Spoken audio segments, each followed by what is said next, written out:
মুসলমানরা আমরা তো সাম্প্রদায়িক অপশক্তি নয়, তাদের তো উপযুক্ত শাস্তি ছিল, তাদেরকে পিটায়া পিটায়া এই জমিন থেকে খেদানো দরকার ছিল। কথা বলেছে। এটা বাংলাদেশ, এটা পূর্ব তিমুর না, এটা বাংলাদেশ, এটা দক্ষিণ সুদান না। এই দেশের ইতিহাস আছে, যে দেশের স্বাধীনতার গোড়ায় শাইখুল হিন্দ রহমতুল্লাহ আলাইহি, সেই শাইখুল হিন্দের রুহানি সন্তানরা যেই জমিনে আজ বাস করে, এই দেশের মানচিত্র খোবলে খাবে কোন কুলাঙ্গার, এই দেশের স্বাধীনতা শেষ করবে কোন কুলাঙ্গার। এই পবিত্র জমিনের ইঞ্চি ইঞ্চি মাটিকে সোনার চাইতে খাঁটি মনে করি। কি জন্যে? তেল হয়, গ্যাস হয়, ফসল হয়, এই জন্যে না। তুমি ওই জন্যে ভালোবাসতে পারো, আমি ভালোবাসি এই জন্যে কারণ এই জমিন হযরত হাফিজজির সেজদার সাক্ষী, এই জমিন কারি ইব্রাহিমের জিকিরের সাক্ষী, এই জমিন আল্লামা আহমদ শফির হাদিসের দর্শের সাথে সাথে আন্দোলন সংগ্রামের সাক্ষী। কথা বলে। এই জমিনের ইঞ্চি ইঞ্চি মাটি রক্ষায় যদি লাখো জীবন দিতে হয়, জীবন দিতে প্রস্তুত, কল্লা দিতে প্রস্তুত। আজকে এই কথাগুলো অনেকের সহ্য হয় না। যার এই কথা সহ্য হবে না, খোদার কসম সে স্বাধীনতা বিরোধী। কথা বলে। মুসলমানরা যতদিন এদেশে বেঁচে থাকবে, এদেশের স্বাধীনতা থাকবে, ইসলাম থাকবে না, স্বাধীনতা থাকবে না। ঠিক কিনা বলে? যাদের মালিক আরশে আজিমের রব, তাদের কোনো ভয় নাই। কথা বলো। আমার দেশ দখল করবা তাই না? শোনো কুলাঙ্গারেরা, শোনো। শাইখুল হিন্দের রুহানি সন্তানরা যতদিন এই জমিনে থাকে, আছে, বেঁচে থাকবে, একটা কুলাঙ্গার যদি এই জমিন দখলের উদ্দেশ্যে এই জমিন পবিত্র জমিনে যদি পাও রাখে, আল্লাহর কসম খায়া বলি, একটা কেউ পালাতে দেওয়া হবে না, পালাতে দেওয়া হবে না।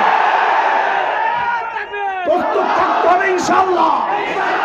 ঈমান রক্ষায়, দেশ রক্ষায়, মানচিত্র রক্ষায় যদি বুকের তাজা রক্ত দিতে হয়, রক্ত দিতে প্রস্তুত, মাল দিতে হয়, মাল দিতে প্রস্তুত। মুসলমানদের ইতিহাস হচ্ছে, মুসলমান তার শরীর থেকে কল্লা আলাদা করতে পারে, কিন্তু বুক থেকে কোরআনকে সরাইতে পারে না। আকাশে কিন্তু শকুনের আনাগোনা লক্ষ্য করছি আমরা।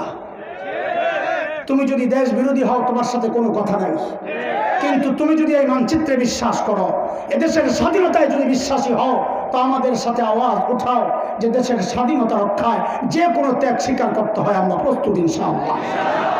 আমরা আল্লাহর আযাবকে ভয় পাই, সেই জন্য নিজের জীবনের কোনো চিন্তা করি না, নিজের জীবনকে তুচ্ছ করে আমরা একটাই আন্দোলন করি, একটাই দাবি জানাই, সব বরদাস্ত করা হবে। এই জমিনে আমার নবীর বেইজ্জতি বরদাস্ত করা হবে না। দুনিয়ার সব বেয়াদবদের বিচার হয়, বাবাকে গালি দিলে বিচার হয়, স্বামীকে গালি দিলে বিচার হয়, নেত্রীকে গালি দিলে বিচার হয়। আমার নবীকে যে কুলাঙ্গার গালি দিবে তারও বিচার করতে হবে। বিচার একটাই, মালিক যা বলেছেন সূরা তাওবা আয়াত 12, ফাকাতিলু আইম্মাতাল কুফর। আমরা একটাই বিচার চাই, আল্লাহর নবীকে যে কুলাঙ্গার গালি দিবে, দিন ক্রিয়া যে তাচ্ছিল্য করবে, দাড়ি টুপি নিয়ে যে তাচ্ছিল্য করবে, তার একটাই বিচার চাই, মৃত্যুদণ্ড দিতে হবে, মৃত্যুদণ্ড দিতে হবে। এই উলামায়ে কেরাম, হক্কানি উলামায়ে কেরাম হচ্ছেন বিজ্ঞ অভিজ্ঞ ডাক্তার। তিনি যদি মনে করেন তোমার প্যারাসিটামল দেওয়া লাগবে তো প্যারাসিটামল দিবেন, তিনি যদি মনে করেন অ্যান্টিবায়োটিক দেওয়া লাগবে তো অ্যান্টিবায়োটিক দিবেন। মামুনক যদি মনে করে ডাক্তার সাহেব যে তোমার ইনজেকশন দেওয়া লাগবে তো তিনি ইনজেকশন দিবেন। বাবুনগরী ডাক্তার সাহেব যদি মনে করে না তোমার অপারেশন লাগবে তো অপারেশন করবেন। তুমি তাদেরকে কেন বলে এত চিল্লাও কেন? আরে ভাই, অপারেশনের রোগীদের প্যারাসিটামল খাওয়ানোর মতো ওই রকম মূর্খ মৌলবি তো আমরা না। আলহামদুলিল্লাহ, الحمد لله وكفى وسلام على عباده الذين اصطفى أما بعد فأعوذ بالله من الشيطان الرجيم بسم الله الرحمن الرحيم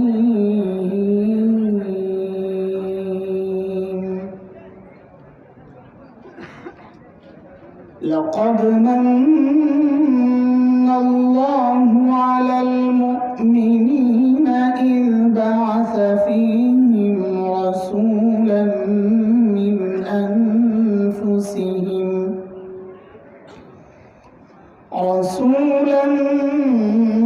من أنفسهم يتلو عليهم آياته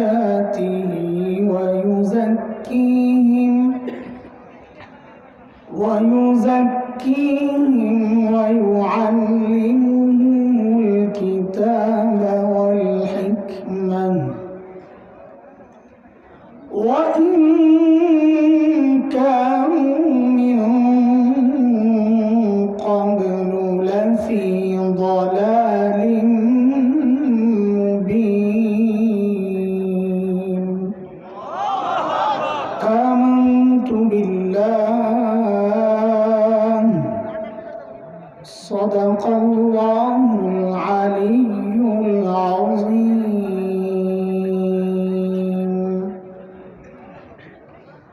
তালিমুল কোরআন বালিকা মাদ্রাসা কর্তৃক আয়োজিত আজকের এই ওয়াজ মাহফিলের চলতি অধিবেশনের সম্মানিত সভাপতি, উপস্থিত হযরত উলামায়ে কেরাম, মুরব্বিয়ান আযম, দূর দূরান্ত থেকে আগত ইসলাম প্রিয় সুধী সমাজ, প্রিয় ছাত্র ভাইয়েরা, পর্দার আলের মা ও বোন,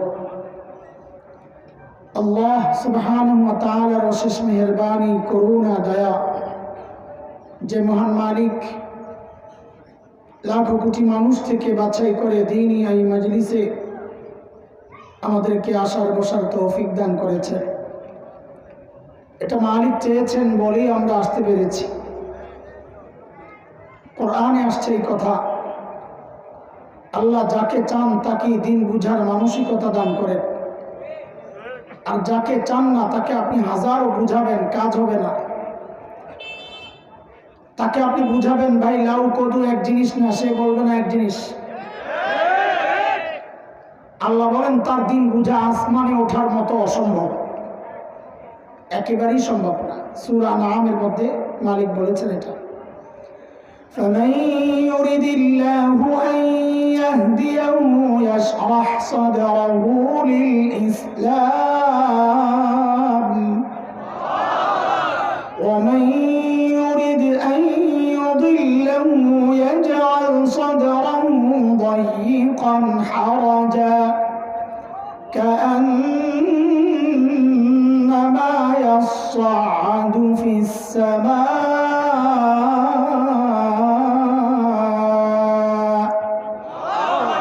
كذلك يجعل الله الرجس على الذين لا يؤمنون।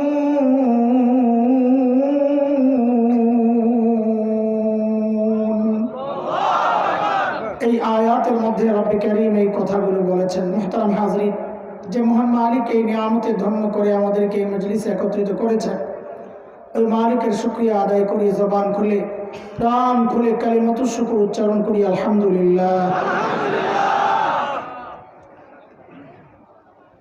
আল্লাহ তাআলা আমাদের উপর কত নিয়ামত দিয়েছেন বলেন তো আপনারা? হ্যাঁ, অসংখ্য, তাই না? মানে গণে শেষ করা যাবে না। কুরআন আল কারীমের সূরা নাহল, সূরা ইব্রাহিম, দুই সূরায় আল্লাহ এই কথাটা বলেছেন স্পষ্ট করে। মালিক বলেন وَإِن تَعُدُّوا نِعْمَةَ اللَّهِ لَا تُحْصُوهَا إِنَّ الْإِنسَانَ لَظَلُومٌ كَفَّارٌ।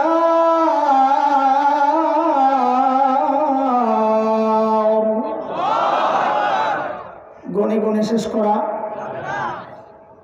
কিন্তু এই নিয়ামতগুলোর মধ্যে কিছু নিয়ামত আছে ছোট, কিছু নিয়ামত আছে বড়। সব তো একরকম না, তাই না? সবচাইতে বড় নিয়ামত কি? কুরআন আল কারীমের শব্দগুলো খেয়াল করলে আমরা বুঝি, মুফাসসিররা বলেছেন এটা যত নিয়ামতের কথা আল্লাহ বলেছেন তার মধ্যে দুইটা নিয়ামতের ক্ষেত্রে আল্লাহ একটা শব্দ ব্যবহার করেছেন, মান। যারা আরবি জানি আমরা জানি মান মানে খোটা দেওয়া। কেউ যখন কারোর উপর অনুগ্রহ করে, খোটা দেওয়ার ক্ষেত্রে ছোটটার খোটা দেয় না, দেয় বড়টার। কাউকে 100 টাকা দিয়েছেন, আবার 1 লক্ষ দিয়েছেন, খোটা দিলে কি বলবেন? তোকে না 100 টাকা দিছিলাম। কোনটা? বড়টা। দুইটা নিয়ামতের ক্ষেত্রে আল্লাহ মান ব্যবহার করেছেন, বোঝা গেল ওই দুইটা নিয়ামত। মান মানে খোটা দেওয়া, যদিও আল্লাহর শানে খোটা দেওয়া এই অর্থ আমরা করতে পারি না। আমরা বলবো আল্লাহ তাআলা অনুগ্রহ প্রকাশ করেছেন দুইটা নিয়ামতের ক্ষেত্রে। যেই দুই নিয়ামতের ক্ষেত্রে আল্লাহ শব্দ মান ব্যবহার করেছেন, বোঝা গেল ওই দুইটা নিয়ামত বান্দার জন্য আল্লাহর পক্ষ থেকে সবচেয়ে বড় নিয়ামত। এর মধ্যে একটা হচ্ছে সূরা হুজুরাতের শেষ দিকে আসছে, মালিক বলেন يمنون عليك أن أسلموا قل لا تمنوا علي إسلامكم بل الله يمن عليكم أن هداكم للإيمان إن كنتم صادقين। আল্লাহ বলেন, বান্দা তোমাকে যে আমি ঈমানের নিয়ামত দিয়েছি, এটা তোমার জন্য আমার পক্ষ থেকে অন্যতম শ্রেষ্ঠ নিয়ামত। কোন নিয়ামত? কি নিয়ামত? ঈমানের নিয়ামত এক। দ্বিতীয় নিয়ামত যেটা আমি খুতবায় যে আয়াত তিলাওয়াত করেছি, মালিক বলছেন لقد من الله على المؤمنين إذ بعث فيهم رسولا من أنفسهم يتلو عليهم آياته ويزكيهم ويعلمهم الكتاب والحكمة وإن كانوا من قبل لفي ضلال مبين।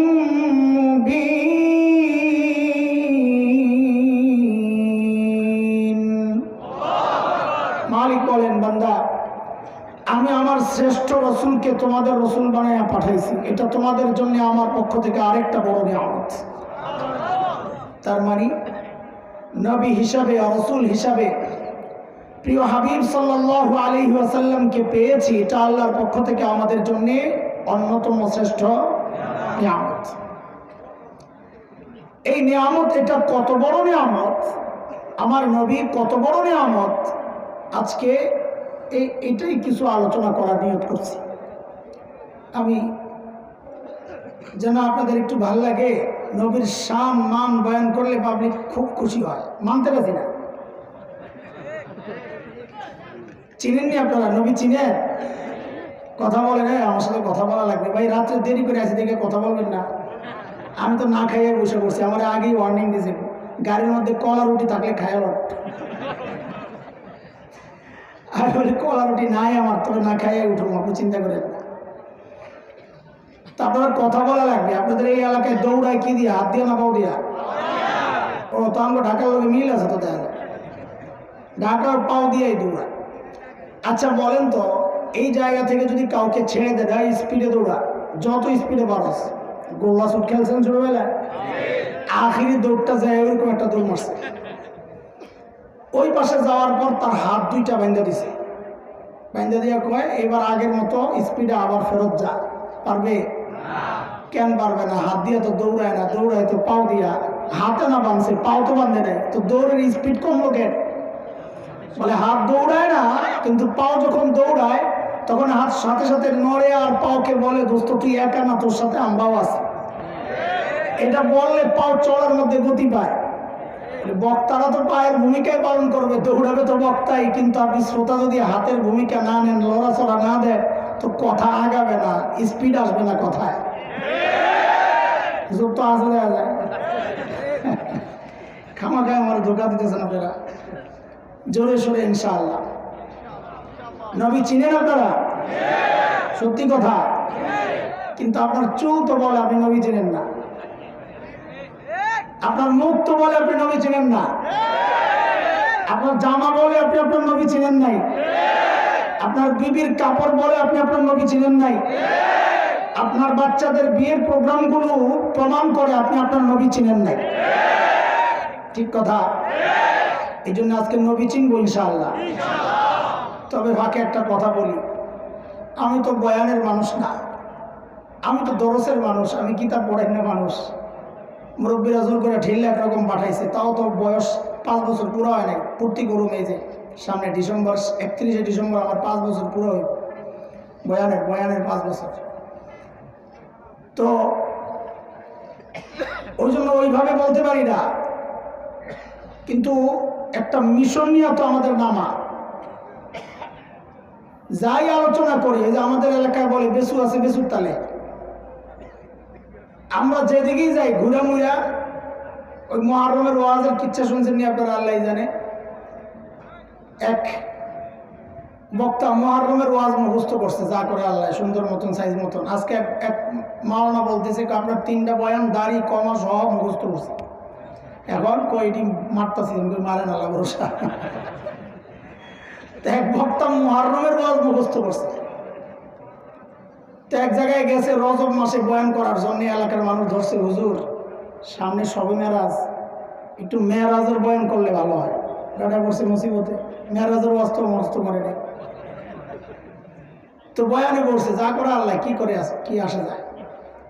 ও ভাই, মেরাজের বয়ান আমার জন্য আলোচনার সাবজেক্ট। মেরাজে কে গেছেন তো এটা জানে না সবাই? কে গেছেন? রাসূল সাল্লাল্লাহু আলাইহি ওয়াসাল্লাম। রাসূলকে চিনেন? হাসান হুসাইনের নানা। কার নানা? হাসান হুসাইন চিনেন?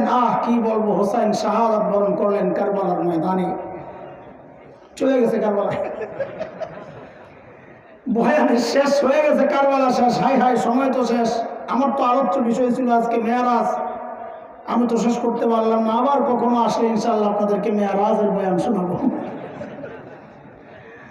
এটাতে আমরা বলি বেসু আছে বেসুর তালে, সে তার লাইন মতো যাবেই গা। তা আমরাও কিছু মানুষ এই মাহফিল, ওয়াজ মাহফিলে একটা টার্গেট নিয়ে নামছি, একটা মিশন নিয়ে নেমেছি। আপনাদেরকে নবীর শান আর মান ঠিকই শোনাবো, ফাঁকে ফাঁকে আমরা আমাদের টার্গেটের কথাগুলোও বলে ফেলব। এটা একটা কৌশল, এটা একটা কৌশল। বাচ্চাদেরকে যখন ডাক্তাররা ইঞ্জেকশন দিতে নেয়, শিশু ডাক্তাররা বাচ্চাদের অনেক কলা কৌশল করে। হাতে একটা চকলেট ধরে নেয়, খাও। বাচ্চা তো চকলেট পাইলে আর কোনো কথা নেই।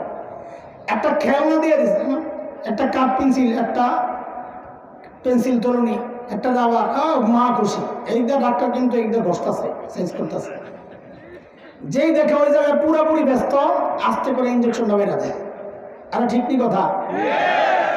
আমিও তোমাদেরকে নবীর শান আর মানের চকলেট খাওয়াবো, চকলেট খাওয়াবো, ফাঁকে ফাঁকে ইঞ্জেকশন ঢুকাইয়া দেবো, যা করে আল্লাহ। ঠিক আছে ইনশাআল্লাহ? চলো আজকে আমার নবীর শান আর মান শুনবো ইনশাআল্লাহ। আমার নবীকে আল্লাহ তাআলা কেমন বানাইছেন? আমাদের বড়রা বলেন আমার নবীর শান হচ্ছে আকাশের মতো। মানে কি? মাথাটা অনেক বড়, আকাশের মতো। নীল কালার ছিলেন নবী, আকাশের মতো মানে বলে একটা ছোট্ট বাচ্চা যার চোখ ঠিক আছে, উন্মুক্ত আকাশের দিকে যদি তাকায়, আকাশটা দেখবে কি দেখবে না? দেখবে। আচ্ছা, শিশুর বড়টা কিশোর, সে যদি তাকায় দেখবে কি দেখবে না? দেখবে। মাশাআল্লাহ। কিশোরের বড় যুবক, সে যদি তাকায় তাও দেখবে। বুড়া যদি তাকায় তাও দেখবে। আচ্ছা, একজন বাবা যদি তাকান, এর কথা তো বলেন, দাদার নানা যদি তাকান, কোন শিক্ষক যদি তাকান, কোন বক্তা যদি তাকান, সমাজ সংস্কারক যদি তাকান, সমাজ সেবক যদি তাকান, সেনা প্রধান যদি তাকান, রাষ্ট্রনায়ক যদি তাকান, সবাই দেখবে, কোনো সমস্যা হবে না। মাশাআল্লাহ। বলে আমার নবীও আকাশের মতো। বলে মানে কি? বলে একটা শিশু যদি চিন্তা করে যে আমি জগতের শ্রেষ্ঠ শিশু হব, বলে রাস্তা একটাই, তুমি শিশু মুহাম্মদুর রাসূলুল্লাহর দিকে তাকাও। একটা কিশোর যদি চিন্তা করে শ্রেষ্ঠ কিশোর হব, বলে তুমি কিশোর মুহাম্মদুর রাসূলুল্লাহকে ফলো করো। একটা যুবক যদি চিন্তা করে শ্রেষ্ঠ যুবক হব, বলে তুমি যুবক মুহাম্মদুর রাসূলুল্লাহর অনুসরণ করো। একজন বৃদ্ধ যদি চিন্তা করেন শ্রেষ্ঠ বৃদ্ধ হব, বলে আপনি বৃদ্ধ মুহাম্মদুর রাসূলুল্লাহর ইতাআত করেন। একজন বাবা যদি চিন্তা করেন আমি শ্রেষ্ঠ বাবা হব, বলে আপনি বাবা মুহাম্মদুর রাসূলুল্লাহর অনুসরণ করেন। একজন শ্বশুর যদি চিন্তা করেন শ্রেষ্ঠ শ্বশুর হব, বলে আপনি শ্বশুর মুহাম্মদুর রাসূলুল্লাহকে দাদাকে দেখেন, একজন দাদা আর নানা যদি চিন্তা করেন শ্রেষ্ঠ দাদা আর নানা হব, বলে আপনি নানা মুহাম্মদুর রাসূলুল্লাহর দিকে দেখেন। একজন শিক্ষক যদি চিন্তা করেন শ্রেষ্ঠ শিক্ষক হব, বলে আপনি শিক্ষক মুহাম্মদুর রাসূলুল্লাহকে ফলো করেন। একজন সমাজ সংস্কারক যদি চিন্তা করেন শ্রেষ্ঠ সমাজ সংস্কারক হব, মানে সমাজ সংস্কারক মুহাম্মদুর রাসূলুল্লাহর দিকে তাকান। একজন সমাজ সেবক যদি চিন্তা করেন শ্রেষ্ঠ সমাজ সেবক হব, বলে সমাজ সেবক মুহাম্মদুর রাসূলুল্লাহর দিকে তাকান। একজন সেনা প্রধান যদি চিন্তা করেন আমি শ্রেষ্ঠ সেনা প্রধান হব, বলে সেনা প্রধান মুহাম্মদুর রাসূলুল্লাহর দিকে তাকান। একজন রাষ্ট্রনায়ক যদি চিন্তা করে ইতিহাসের শ্রেষ্ঠ রাষ্ট্রনায়ক হব, বলে অন্য কোন তন্ত্রে মন্ত্রে ইজমে কাজ হবে না, রাস্তা একটাই, রাষ্ট্রনায়ক মুহাম্মদুর রাসূলুল্লাহকে অনুসরণ করে। এই হচ্ছে আমার নবী আকাশের মতো, আকাশের দিকে যেমন যে তাকায় সেই দেখে। আমার নবীকে যে যে জায়গা থেকে অনুসরণ করবে সে তার জায়গা থেকে শ্রেষ্ঠ রাস্তা পেয়ে যাবে। আচ্ছা, ভিতরে ঢোকার আগে আরো কিছু বুঝাই টুজাইয়া ভূমিকা সাজায়, আমার ভূমিকায় দেরি লাগে, সময় লাগে, মূল কথা একটু পরে ঢুকে। একজন বাবা অঢেল সম্পদের মালিক, কোনো অভাব নাই। মানুষের টাকা পয়সা বেশি হলে তো জমিনে পাও পড়ে না, লাফায় লাফায় চলে না। ওই বাবার একটাই মেয়ে, কয়টা? এমনি বাবাদের কাছে মেয়েরা একটু আহ্লাদি হয়, আর যদি একটা হয় তো কথা নেই, ঠিক আছে। আমার বড় বাবা, মেয়েটা আবার খুব সুন্দরী, তাহলে অবস্থা আরো গরম। হ্যাঁ, এত বাবা বড় লোক, আবার মেয়ে একটা, আবার মেয়ে কি বাপ মেয়ে কোনটারই পাও জমিনে পড়ে না। এর মধ্যে এক লোক আসছে বিয়ার প্রস্তাব নিয়ে, বলে একটা ভালো ছেলে আছে আপনার মেয়ের সাথে বিয়ে দিতে চাই। তো মেয়ের বাবা জিজ্ঞেস করেন আপনি কি? তো বলে আমি ছেলের খালু। কে? আর তো গরম হয়ে গেছে, হাই আমার মেয়ের সস্তা পাইছেন বিয়া, খালু আইছেন প্রস্তাব লয়ে আরে বিয়া, যান ছেলের বাপরে পাঠান।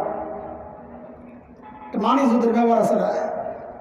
তো ঠিক আছে, ছেলের বাপও চিন্তা করছে পোলা যখন বিয়া করাবো বড় লোকের মাইয়া, চলেন যাই, যা কথাবার্তা চালাইছে। তো ছেলের বাবাকে মেয়ের বাবা জিজ্ঞেস করেন আপনার নাম কি? বাপের নাম কি? বড় লোক তো বুঝলেন, হ্যাঁ গরম গরম। আপনার বাবার নাম কি? বংশ কি? এলাকা কোনটা? বাড়িঘর ঠিক আছে নি? ছেলের মায়ের নাম কি? বংশ কি? সব খবর টবর নিয়ে, ছেলের হাইট কদ্দুর, চুল কেমন, নাক কেমন, কান কেমন, চোখ কেমন, ঠোঁট, এই দাঁত, থুতু, ঘাম, সব খবর লইছে। বন্ধু বান্ধব কারা এটাও খবর লইছে। তো দেখছে যে সব ঠিক আছে, বিয়ে দেওয়া যায়। তো কথাবার্তা বিয়ের সাথে পাকাপোক্ত হয়েছে। এখন বিয়ের সময় মেয়ের বাবা মেয়েকে বিদায় দেওয়ার সময় মার্কেট করবে। তো সবচাইতে দামি মার্কেটে গিয়া সবচাইতে দামি শাড়ি পোশাক কিনবে কি কিনবে না? কারণ তার তো টাকার অভাব নাই, খরচেরও জায়গা নাই। বুঝেন কথা, টাকারও অভাব নাই, খরচেরও জায়গা নেই। সবচাইতে দামি গয়না, সবচাইতে দামি সাজানি প্রসাধনী কিনছে, কিনা তারপর মেয়েকে বিদায় করছে। এরে দোস্ত, ঠিক আল্লাহ তাআলা প্রিয় হাবিব সাল্লাল্লাহু আলাইহি ওয়াসাল্লামকে দুনিয়ায় পাঠানোর ক্ষেত্রে এই সব বিষয় লক্ষ্য করেছেন। প্রথম কথা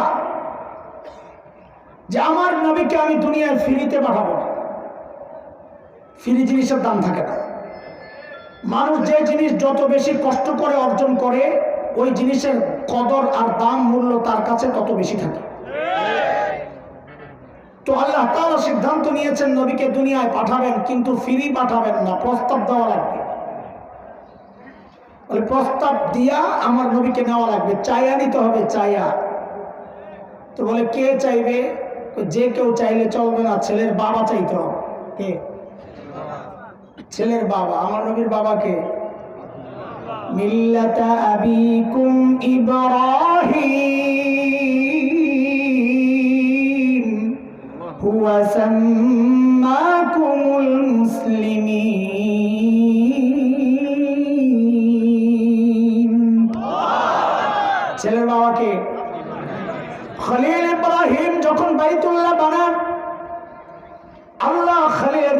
মধ্যে এই কথা ঢেলে দিয়েছেন, খলিল এত দামি একটা কাজ আপনি করেছেন, আমি আপনাকে পুরস্কৃত করতে চাই, পুরস্কার দিতে চাই, কি চাইবেন চান আমার কাছে। আল্লাহ দিলের মধ্যে ঢেলে দিয়েছেন। খলিল চিন্তা করেছেন, সারা জিন্দেগি মালিকের কাছে চেয়ে চেয়ে পাইলাম জমজম ওয়ালা ইসমাইল। কাকে? খলিল চিন্তা করলেন, এইবার আমি ছোট মোটো আর কিচ্ছু চাইবো না, চাইবো সবচেয়ে বড়টা। চায় বসছেন আল্লাহর কাছে, আল্লাহ আমি চাই এইবার আপনার কাছে জমজম ওয়ালা না, আমি চাই কাউসার ওয়ালা। ও ভাই, কোরআনের কথা। খলিল হাত উঠাইছেন, ربنا وابعث فيهم رسولا منهم يتلو عليهم آياتك ويعلمهم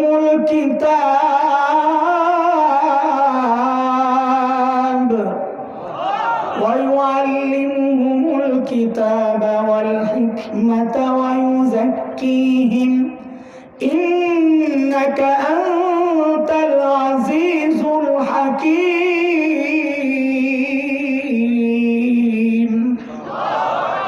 আল্লাহ আমি চাই জমজম ওয়ালা না, কাউসার ওয়ালা। কি চাই? শ্রেষ্ঠ রসুলকে দেন। দোয়া করছেন কে? আমি যা বলি তা বলেন তো, শুনতেও মজা লাগবে, বলতেও মজা লাগবে। খলিলুল্লাহ বলে। আর দোয়া করছেন কে? পাশে কিন্তু বসে আছেন জবিহুল্লাহ। কে? জবিহুল্লাহ কে? ইসমাঈল আলাইহিস সালাম। দোয়া করছেন কে? পাশে বসে আছেন কে? ওই যে দরখাস্ত পাঠাইছেন আল্লাহর কাছে প্রস্তাব, ওই দরখাস্তের মধ্যে আমিন বলে সুপারিশ করেছেন জবিহুল্লাহ। বলেন তো দোয়া করলেন কে? সুপারিশ করলেন কে? যে অফিসে বসে বসে কারবার চলছে, অফিসের নাম বাইতুল্লাহ। বলেন তো আবার মজা নিয়ে নিয়ে চকলেট খাও। দোয়া করলেন কে? সুপারিশ করলেন কে? অফিসের নাম কি? আল্লাহ দেখলেন, আরে বাপরে, খলিলুল্লাহ দোয়া করেছেন, জবিহুল্লাহ আমিন বলেছেন বাইতুল্লাহ বসে বসে। মালিক বলেন দোয়া মঞ্জুর, দোয়া মঞ্জুর, যাও যাও পাঠায়া দিলাম হাবিবুল্লাহ।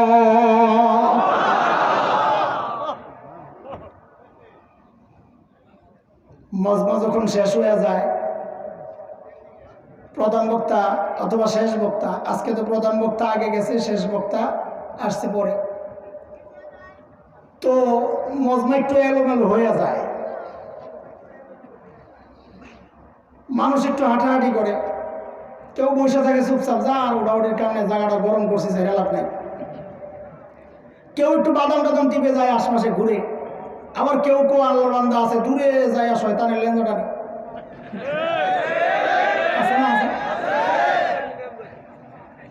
তো ওই যে ফোন দিছে ইসাক ভাইয়ের কাছে বা আমাদের মাহফুজ ভাইয়ের কাছে, ভাই কালামপুর, দৌড়ে উপস্থাপক খবর পাঠাইছে, অবস্থা হয়েছে আয়াপুর সাহাল যাবেন, একটা স্লোগান না কেন? মজমাটারে জমানোর জন্য, বুঝে আসছে না? এলোমেলো মজমাকে ঠিক আল্লাহ তাআলা ওই কাজটাও করছে। আল্লাহ বলেন আখিরি পয়গম্বর প্রধান অতিথি দুনিয়ায় যাবে, মজমা এলোমেলো, আগে ঘোষণা দিতে হবে, ঘোষক দাঁড়ায়, এই দুনিয়ার মানুষ, প্রধান অতিথি কিন্তু আসতেছে। আল্লাহ ঘোষণা দেওয়ার জন্য নির্বাচন করলেন, নির্ধারণ করলেন হযরত ঈসা আলাইহিস সালামকে। কাকে? সূরা সফ আয়াত 6, হযরত ঈসা আলাইহিস সালাম ঘোষণা দিলেন কি? وَإِذْ قَالَ عِيسَى ابْنُ مَرْيَمَ يَا بَنِي إِسْرَائِيلَ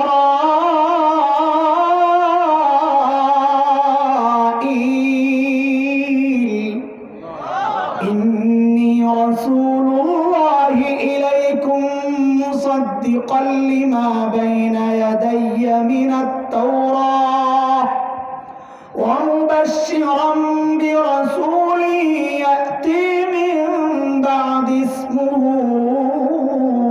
أَحْمَدُ। ঘোষণার মূল কথা ছিল দুইটা। কয়টা? ঘোষণা দিয়ে দিলেন। ভাই কতক্ষণ চলবে? না আমি শেষ, মানে কোনো বাধা আছে নাকি?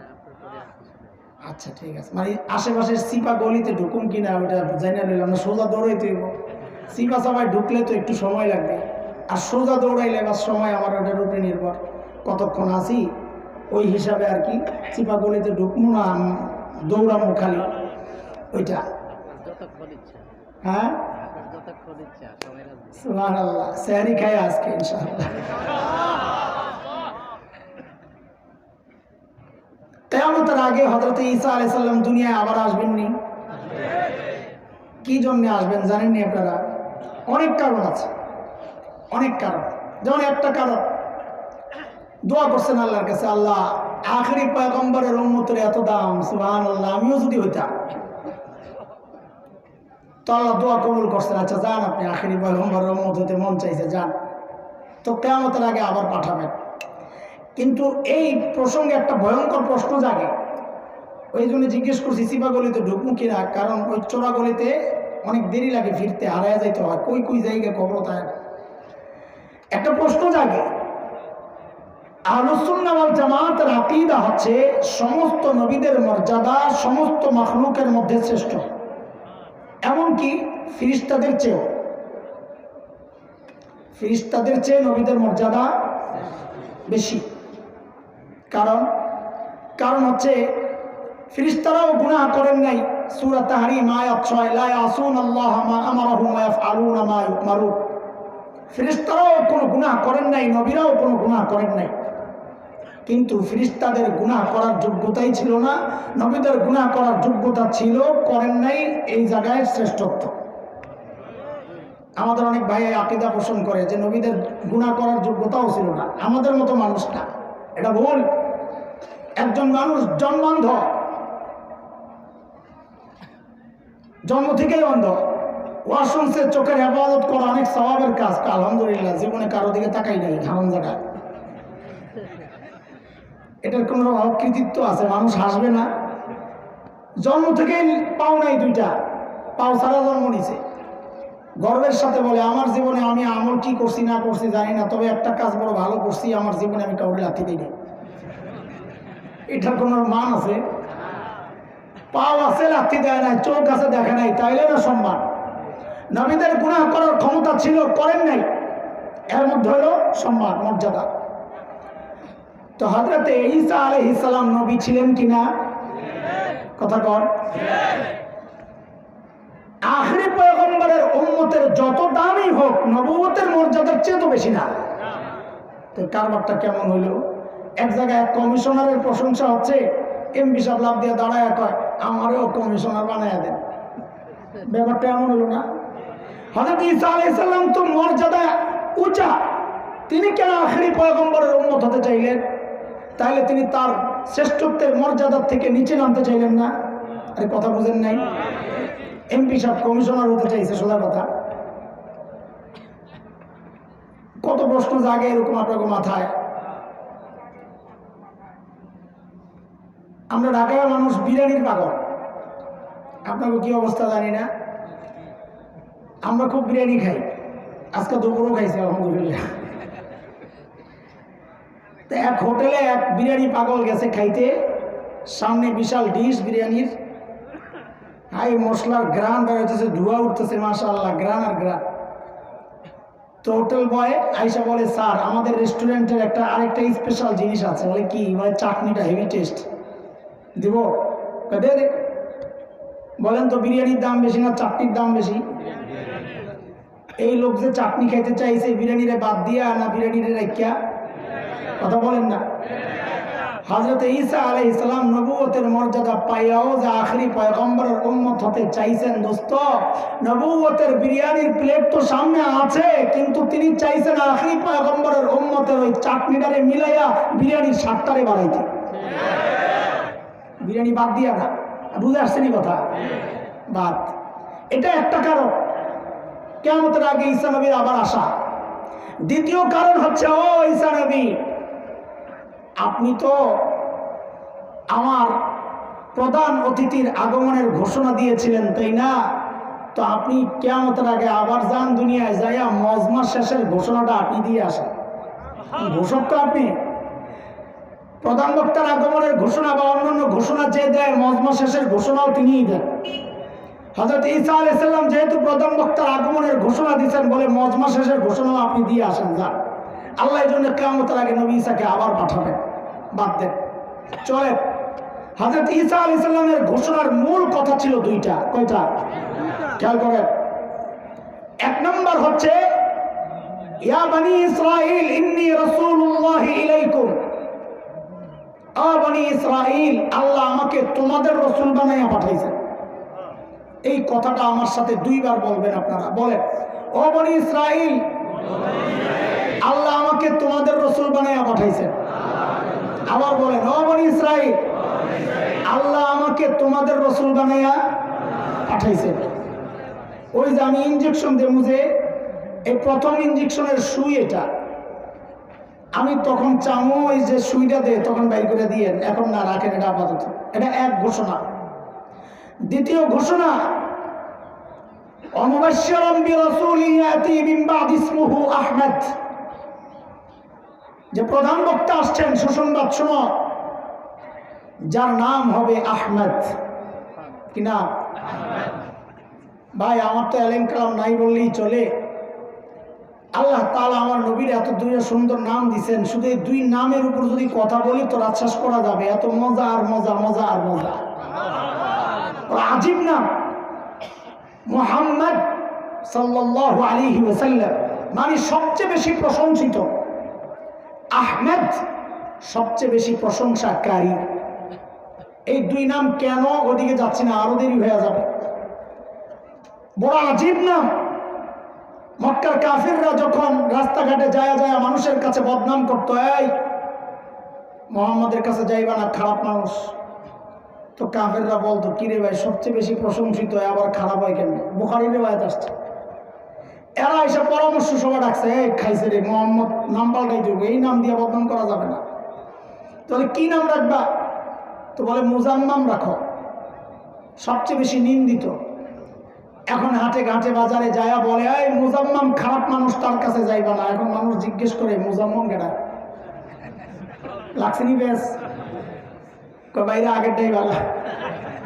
আল্লাহ আমার নবীর এমন এক নাম রেখেছেন, তুমি সারা জিন্দগি বদনাম করবা, দিন শেষে যখন জিজ্ঞেস করা হবে কার বদনাম করলি রে, বলে যিনি সবচেয়ে বেশি প্রশংসিত। তুই কি পাগল নাকি? অথচ নবীর দুশ্মনদের নামগুলো যেন আল্লাহ আগের থেকেই ফিট করে রাখছে। আবু জাহেল একটা, এটা বাদ দিলাম। সাম্প্রতিক কালের দেখেন ফ্রান্সের প্রেসিডেন্টের নাম কি? হায় আল্লাহ, একদিন আমি তো নিজেই ব্যাক করে গেছি, আরবিতে লিখছি, দেখি লেখার পর দিয়ে মাকরু হয়ে গেছে। কি আপনি লিখে দেখেন না? কি মাকরু মানে? অপছন্দনীয়। এইবারে সারাদিন বসে বসে প্রশংসা আপনি করেন, দিন শেষে জিজ্ঞেস করা হবে কার প্রশংসা করলেন, বলে মাকরু সাহেব। আমার নবীর আরেক নাম আহমদ। আল্লাহ আমার নবীকে দুনিয়ায় পাঠিয়েছেন ইবাদত শিখানোর জন্য। কিসের জন্য? তা বলে ইবাদতের মধ্যে শ্রেষ্ঠ ইবাদতের নাম কি? নামাজ। আল্লাহ আমার নবীর নামটা দিয়ে ওই নামাজকে সাজাইছেন। সুবহানাল্লাহ।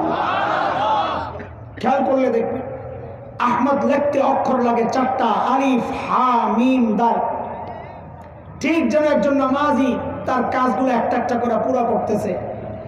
যেই না দাঁড়ায় আছে যেন আলিফটা দাঁড়ায় আছে, যেই রুকুতে গেল যেন পুরো হায়ের মাথাটা দাঁড়ায় দিছে, যেই সেজদায় গেল, দেখো দোস্ত একজনের নামাজ পড়াইয়া দেখো, সময় নাই নাইলে আমি দেখাইতাম, যেই সেজদায় গেল যেন মিমের মাথাটা ঘুরে আসছে। যেই না তাহিয়াতুর সূরতে বসলো তো পুরা দালটা বসে গেছে। আল্লাহ আমার নবীকে কি না দিছেন, সব সেরা সেরা জিনিস দিয়ে। ওই যে বাবা যেমন মেয়েকে সেরা সেরা জিনিস দিয়ে সাজায়া দেয়, আল্লাহ নাক দিছেন তো সেরা নাক দিছেন, চোখ দিছেন তো সেরা চোখ দিছেন, দাঁত দিছেন তো সেরা দাঁত দিছেন, থুতু দিছেন তো সেরা থুতু, আরে এমনকি ঘাম দিছেন তো সেরা ঘাম। আমার আর তোমার ঘামের দুর্গন্ধে পাশে কেউ বসতে পারে না। সাহাবায়ে কেরাম আমার নবীর ঘাম সংগ্রহ করতেন, প্রোগ্রামের মধ্যে একটু ছেড়ে দিতেন, গোটা এলাকাটা সুঘ্রাণে মৌ মৌ করত। ইন্টারন্যাশনাল ভাষা কোনটা? ইংলিশ। আপনার কাছে ইন্টারন্যাশনাল মানে খালি জমিনের উপরে আর আসমানের নিচে, আমার কাছে ইন্টারন্যাশনাল কবরেও জান্নাতেও, পুরাটা মিললে ইন্টারন্যাশনাল।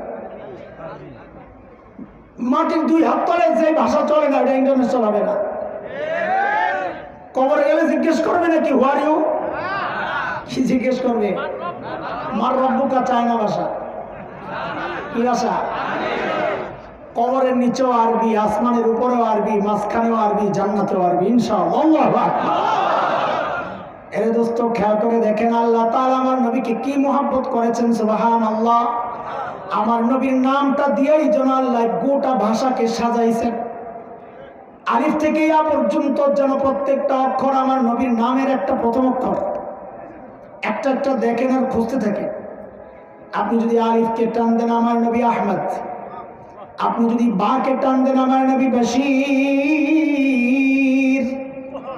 আপনি যদি তাকে টান দেন আমার নবী তাকি, সবচেয়ে বড় মুত্তাকি, আপনি যদি সাকে টান দেন আমার নবী সাকিব, ধ্রুবতারা যার সাথে কারো তুলনা নাই, আপনি যদি জিমকে টান দেন আমার নবী জামিল, সবচেয়ে সুন্দর, আপনি যদি হাকে টান দেন আমার নবী হামিদ, সবচেয়ে বড় প্রশংসাকারী, প্রশংসিত, আপনি যদি খাকে টান দেন আমার নবী খাতামুন নবিয়্যিন, যার পরে আর কোন নবী নাই, আপনি যদি দালকে টান দেন আমার নবী দাইয়ান ইলাল্লাহি বিইذনিহি ওয়া সিরাজাম মুনীরা, আপনি যদি জালকে টান দেন আমার নবী যাকি, সবচেয়ে বড় মেধাবী, আপনি যদি রাকে টান দেন আমার নবী রাহমাতুল লিল আলামিন, আপনি যদি যাকে টান দেন আমার নবী জাইরুল জান্নাত, দুনিয়া থেকে জান্নাত ঘুরে ঘুরে আসছে, আপনি যদি সিনকে টান দেন আমার নবী সাইয়্যিদুল বাশার, আমার নবী সাকিয়ে কাউসার, আপনি যদি শিনকে টান দেন আমার নবী শফিউল মুজনিমিন, আপনি যদি সাদকে টান দেন আমার নবী সফিউল্লাহ, আপনি যদি দাদকে টান দেন আমার নবী দামিন উম্মতের জিম্মাদার, আপনি যদি তাকে টান দেন আমার নবী তাইয়্যিব তাহির, আপনি যদি জাকে টান দেন আমার নবী জাহির। বেদাতীরা বলে নবী জাহিরও জানে বাতিনও জানে না, জাহির জাননেওয়ালা বাতিন জাননেওয়ালা একমাত্র কে? আপনি যদি আইনকে টান দেন আমার নবী আব্দুল্লাহ, বলে আমিও তো আব্দুল্লাহ, তুই যে আব্দুল্লাহ আল্লাহ স্বীকার করছিনি, তাইলে তো জীবন ধন্য।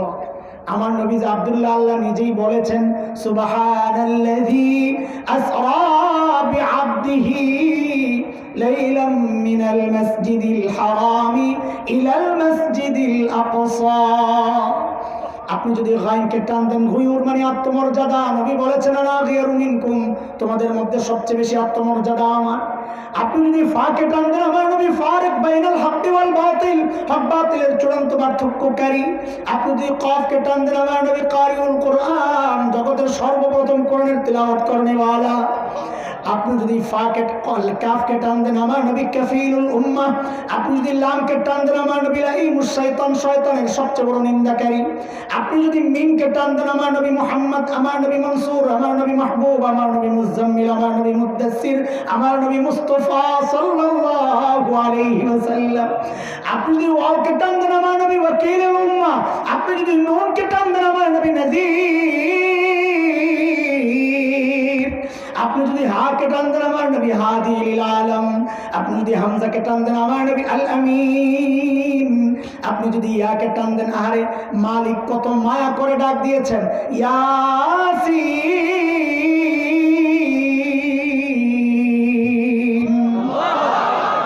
ও দোস্ত নবী চিনো তুমি?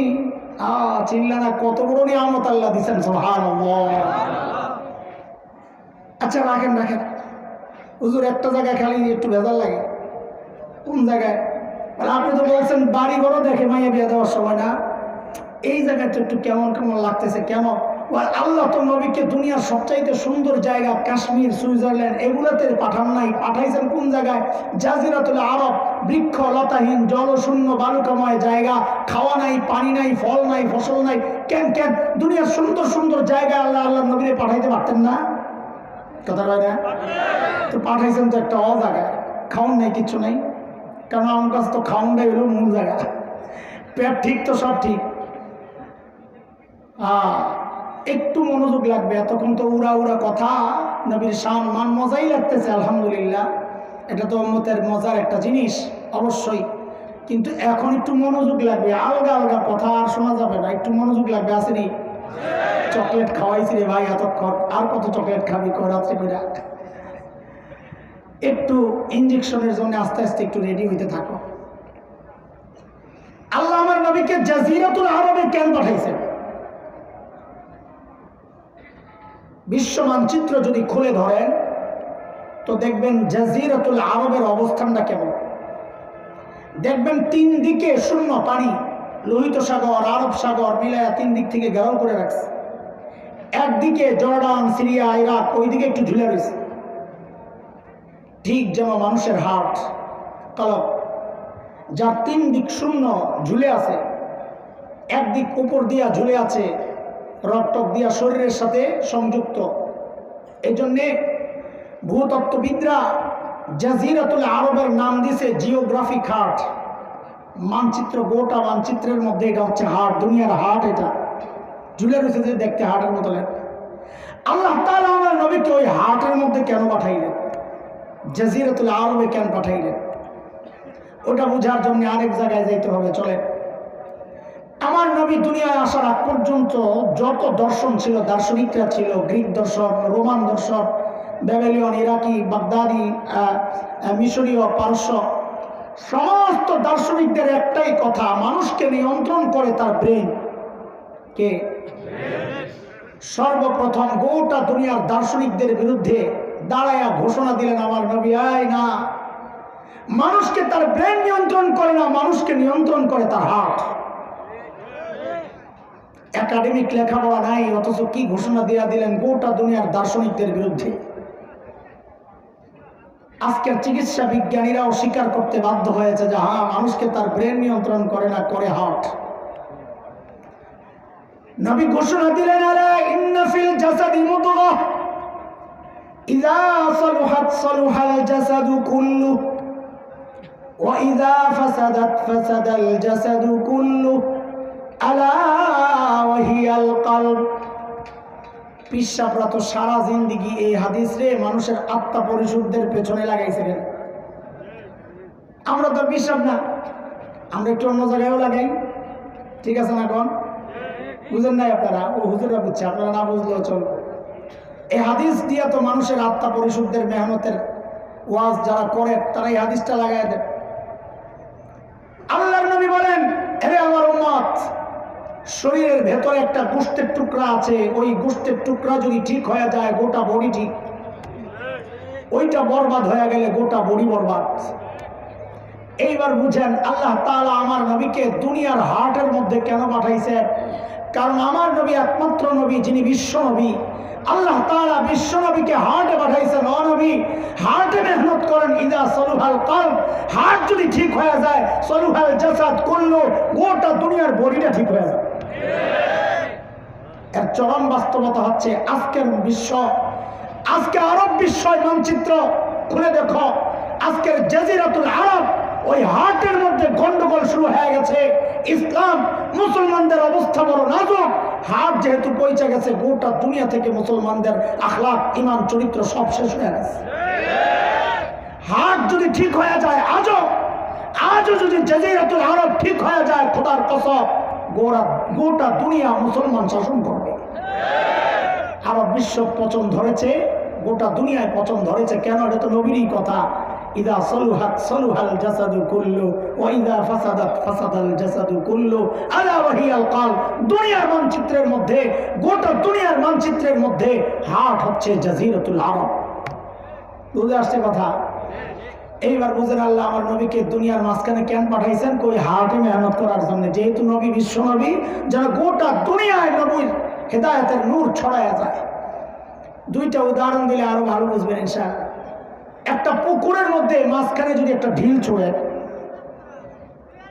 তো ঢেউটা সমানতালে চারদিকে ছড়াবে, তাই না? কিন্তু যদি এক কিনারায় ছুড়েন, তো ঢেউটা একদিকে দ্রুততার সাথে এবং স্পিডে যাবে, শক্তিশালীভাবে যাবে। আরেক দিকে ধীরে ধীরে যেতে যেতে দুর্বল হয়ে অনেক দেরিতে যাবে, তাই না? আল্লাহ আমার নবীকে গোটা দুনিয়ার মাঝখানে কেন পাঠাইছেন? যেহেতু আমার নবী একমাত্র বিশ্ব নবী, যেন হেদায়েতের নূর সমান তালে গোটা দুনিয়ায় ছড়ায়া যায়। একটা ছোট্ট গল্প শোনাই ভাই, আমি কিসসা কর পাবলিক না, তারপরে বোঝানোর জন্য বলতেছি, বুঝবেন যে আসলে এই কিসসাটা তো বোঝার জিনিস। আব্দুল গফফার রহমতুল্লাহ আলাইহি ছিলেন একজন বড় মুফাসসির, শেখুল হাদিস আল্লামা আজিজুল হক রহমতুল্লাহ আলাইহির সঙ্গী, হযরত হাফিজ হুজুর রহমতুল্লাহ আলাইহির শাগিরদ, বড় মানুষ ছিলেন সাইজেও ব্যক্তিত্বেও। তো হযরত একটা গল্প শোনাইছে যে আমরা হিন্দুস্তান ইন্ডিয়াতে গেছি আলেমদের এক কাফেলা। সকালবেলা রাস্তা দিছে বড় প্লেটের মধ্যে গরম খিচুড়ি, ইন্ডিয়ানরা খায় খুব, গরম খিচুড়ির মাঝখানে একটু ঘি দিয়ে দিছে। তো গরমের তাপে ঘিটা গলে গেছে না, এখন সিস্টেম হলো আঙ্গুল দিয়ে একটু লইব আর ঘি লাগে মেখে মেখে খাইব। বড় বড় মজার খানা, মুখলারে বাড়ির যা খাইস দাদা।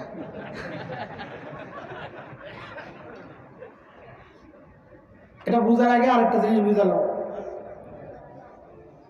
মক্কা থেকে হাবশা হচ্ছে পশ্চিমে। আজকের দুনিয়ার মানচিত্রে লোহিত সাগরের পশ্চিম পার ইথিওপিয়া, এরিত্রিয়া যে অঞ্চল, নবী যুগের হাবশা। মুসলমানরা সর্বপ্রথম হিজরত করছে কোন জায়গায়? হাবশায়, পশ্চিমে, এরপরে পূর্বে মদিনায়।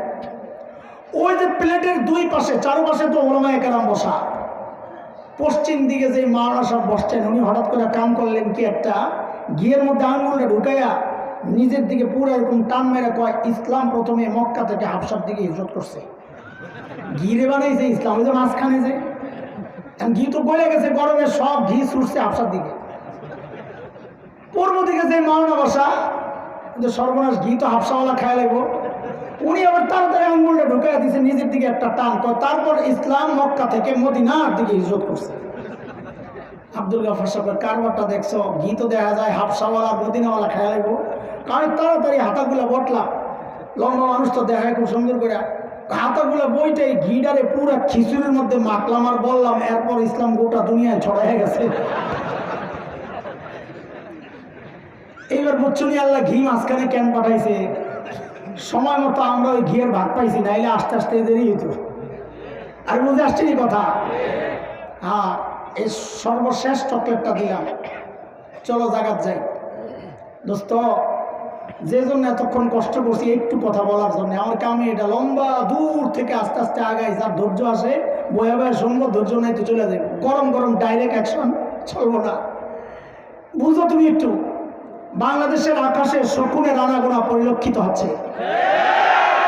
এর যুবক ভাই, তোদের বেশি সতর্ক হওয়া দরকার, কারণ পিঠাগুলা তোরাই খাবি। বুড়া করে পিটাইবো না, মায়া লাগবে। আমরা যখন দাঁড়ালাম দেওবন্দে 97, 97, 98, তো আমি তো ঠিক না, একদম পাতলা। আমাদের সাথে আপনাদের এই অঞ্চলের এক ভাই ছিলেন, মাহমুদ ভাই, ইয়া মোটা। মাহমুদ ভাই যায় সাদে ঘুমাইতো, পুলিশ ধরপাকড় করতেছে, গন্ডগোল। তো আমরা বলি, মাহমুদ ভাই হাতে হ্যাঁ তো ডরান কেমনি, সাদে ঘুমান কেমনি? ভাই রে, পুলিশ যদি তোগরে পায় মায়া করে পিটাইব না, যেটা পিড়াইলে কি পাবো? আমার যদি পায় পিড়াই আছে কি মজাটা পাই করে ভাই।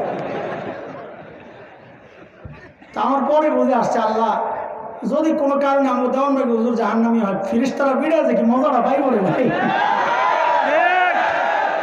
আল্লাহ হেদায়েত দিক, আল্লাহ হেদায়েত দিক। সুবহানাল্লাহ, পেট কি সুবহানাল্লাহ, আল্লাহু আকবার।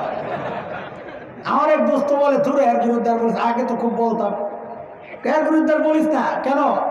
আরে আমগো মধ্যে কত গন্ডগোল, হ্যাঁ তো গন্ডগোল নাই। আমগো কেউ বলে হাত কই বানবো বুকের উপরে, আলে হাদিস ভাইরা, আমরা বলি নাভি বরাবর নিচে, হ্যাঁ কোনো গন্ডগোল নাই। কি জন্যে? তো হাতি যায় না।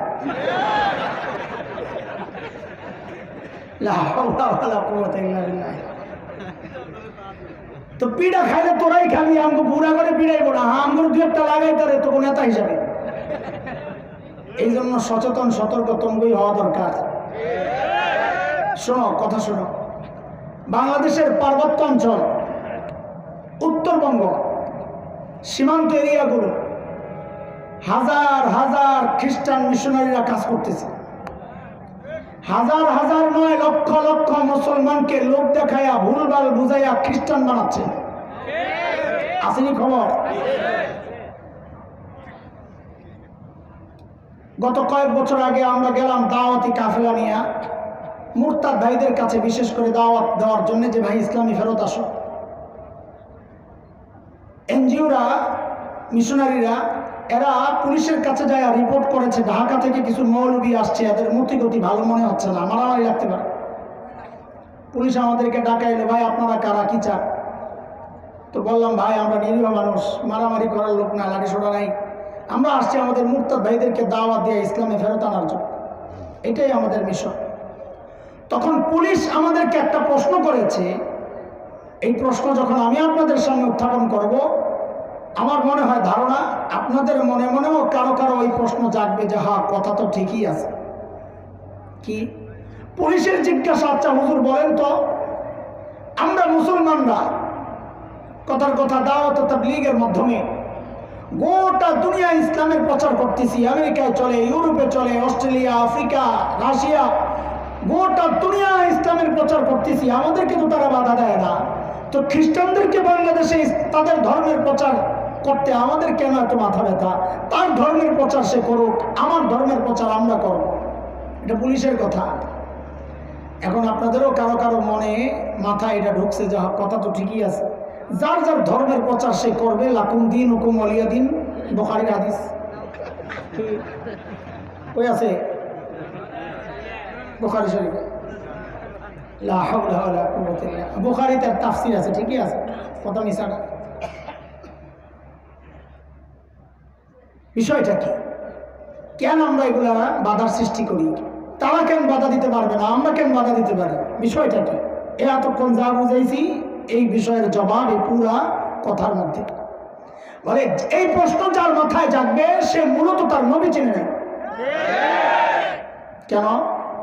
আল্লাহ তাআলা আমার নবীর দুনিয়ায় আসার আগ পর্যন্ত যত নবী দুনিয়ায় পাঠিয়েছে সব নবীর সাথে তিনটা বিষয় ছিল নির্ধারিত। কয় বিষয়? এক নম্বর, ওই নবীর টাইম ছিল নির্ধারিত, নবুয়তের টাইম ছিল নির্ধারিত।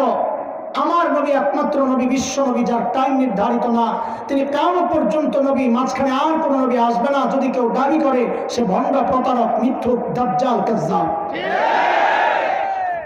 এক নম্বর। দুই নম্বর, আল্লাহ যত নবী দুনিয়ায় পাঠিয়েছে সমস্ত নবীদের অঞ্চল ছিল নির্ধারিত। আমার নবী একমাত্র নবী যিনি বিশ্ব নবী, যার অঞ্চল নির্ধারিত না, তিনি গোটা দুনিয়ার নবী। সহিহ হাদিসে আসছে, নবী বলেছেন, ফুদ্দিলতু আলাল আম্বিয়া বিসিত। আল্লাহ তাআলা আমাকে সমস্ত নবীদের উপর মর্যাদা দিয়েছেন স্পেশাল 6টা বিষয় দিয়ে। এর মধ্যে একটা হচ্ছে উরসিলতু ইলাল খালকি কাফা। আল্লাহ আমাকে সমস্ত মানুষ নয়, কেবল সমস্ত মাখলুকের রাসূল বানায়া পাঠাইছেন। 3 নাম্বার, আল্লাহ তাআলা সমস্ত নবীদেরকে তার নির্দিষ্ট কওমের জন্য পাঠাইছেন। ওই যে সুইরে এটা আসছে পিছনে, হযরত ঈসা আলাইহিস সালামের বক্তব্য, ইয়া বনি ইসরাঈল ইন্নী রাসূলুল্লাহি ইলাইকুম। ও বনি ইসরাঈল, আল্লাহ আমাকে তোমাদের রাসূল বানায়া পাঠাইছেন। এই যে হযরত ঈসা নিজে স্বীকার করতেছে, আল্লাহ হযরত ঈসাকে কাদের রাসূল বানায়া পাঠাইছেন? কাদের? বনি ইসরাঈলের। এইবার বুঝেন তারা কেন দাওয়াত দিতে পারবে না, আমরা কেন দিচ্ছি? কয়টা বোঝার আগে আর একটু বুঝেন। ঢাকা 7-এর সংসদীয় আসনের এমপি ছিলেন, এক সময় মেয়রও ছিলেন, মুক্তিযোদ্ধা জনাব সাদেক হোসেন খোকা, নাম মনে আছে না? ঢাকার মেয়র ছিলেন। তিনি আসেননি? এমপি আসেননি? এমপির টাইমও শেষ হয়ে গেছে। এলাকা কোনটা? ঢাকা 7, সূত্রাপুর, কোতোয়ালি। আপনাদের এই এলাকা কি নাম? সংসদীয় আসনের নাম কি? নাম ভাই, ঢাকা 20। এমপি সাহেব কে? বেনজির সাহেব। বেনজির সাহেব। আচ্ছা বুঝেন, ধামরায়ের একদম প্রপারে বিশাল একটা অফিস খুলছে খোকা সাহেবের কিছু কর্মী, বিশাল সাইনবোর্ড লাগাইছে এমপি সাহেবের অফিস। বেনজির সাহেবের কর্মীরা যায় ধরছে, এই এটা কোন এমপির অফিস? আমরা থাকতে আবার কে অফিস করলো রে? বলে এটা সাদেক হোসেন খোকা সাহেবের অফিস। এখন বলেন বেনজি সাহেবের কর্মীরা এখন সারমোনা বিটা লাগে, বলেন বলেন কারণ কি? প্রথম কারণ হচ্ছে তুই ভুল তো অন্যায় তো একটা করস, তাই অনেকগুলো করছস। এক অন্যায় তো খোকা সাহেবের এমপির টার্ম তো শেষ হয়ে গেছে অনেক আগে, এখন তো তিনি এমপি না। দুই নাম্বার, তার অঞ্চলও এটা না, তার অঞ্চল তো ঢাকা ৭। তুই অফিস খুলছস ওই জায়গায় যায় খোল, তুই এনে কেন আসছস? এই দুই অপরাধের কারণে যদি তাদেরকে কেউ পিটায়, এই পিটানিটা ঠিক আছে না ভুল? বুঝা করেন, পরে পোল্ট্রি মারতে পারবেন না, আপনারা বড় পোল্ট্রি বাস, নিজেরটা ভালো বুঝেন, কিন্তু দিনের ব্যাপার আসলে ঘুরে যান। বলেন এদেরকে যদি কেউ পিটায়, পিটানিটা ঠিক আছে না ভুল? এইবার বুঝেন আমরা মুসলমানরা গোটা দুনিয়া ইসলামের দাওয়াত কেন দিতে পারি, খ্রিস্ট ধর্মের দাওয়াত বাংলাদেশে কেন চলবে না, এটা বুঝেন। আরে দোস্ত, প্রথম অপরাধ হচ্ছে যেই নবী ঈসা আলাইহিস সালামের ধর্মের প্রচার হচ্ছে, ওই নবী ঈসার নবুয়তের টার্ম তো শেষ হয়ে গেছে 1500 বছর আগে। দুই নম্বর অপরাধ হচ্ছে যেই নবী ঈসার ধর্মের প্রচার হচ্ছে, ওই নবী ঈসাকে আল্লাহ তাআলা বাংলাদেশের নবী বানান নাই। নবী ঈসা নিজে বলেছেন, আজকের বিকৃত বাইবেলের মধ্যে আছে, নবী ঈসা বলেছেন আল্লাহ আমাকে ফিলিস্তিনের একটা নির্দিষ্ট অঞ্চলের জন্য পাঠাইছেন। তিন নম্বর অপরাধ হচ্ছে নবী ঈসাকে আল্লাহ মুসলমানদের রাসূল বানায়া পাঠান নাই। নবী ঈসা নিজে স্বীকৃতি দিয়েছেন, স্বীকার করেছেন, ও বনি ইসরাইল, আল্লাহ আমাকে তোমাদের রাসূল বানায়া পাঠাইছে। একটা দুইটা অপরাধ না, তারা তিনটা অপরাধ করেছে। দুইটা অপরাধের কারণে সাদেক হোসেন খোকার কর্মীরা যদি পিঠা খাওয়ার উপযুক্ত হয়, এই জায়গায় কেন পোল্টি মারো? তারা তো তিনটা অপরাধ করছে। আরে মুসলমানরা, আমরা তো সাম্প্রদায়িক অপশক্তি নয়, তাদের তো উপযুক্ত শাস্তি ছিল, তাদেরকে পিটায়া এই জমিন থেকে খেদানো দরকার ছিল। কথা বলেছে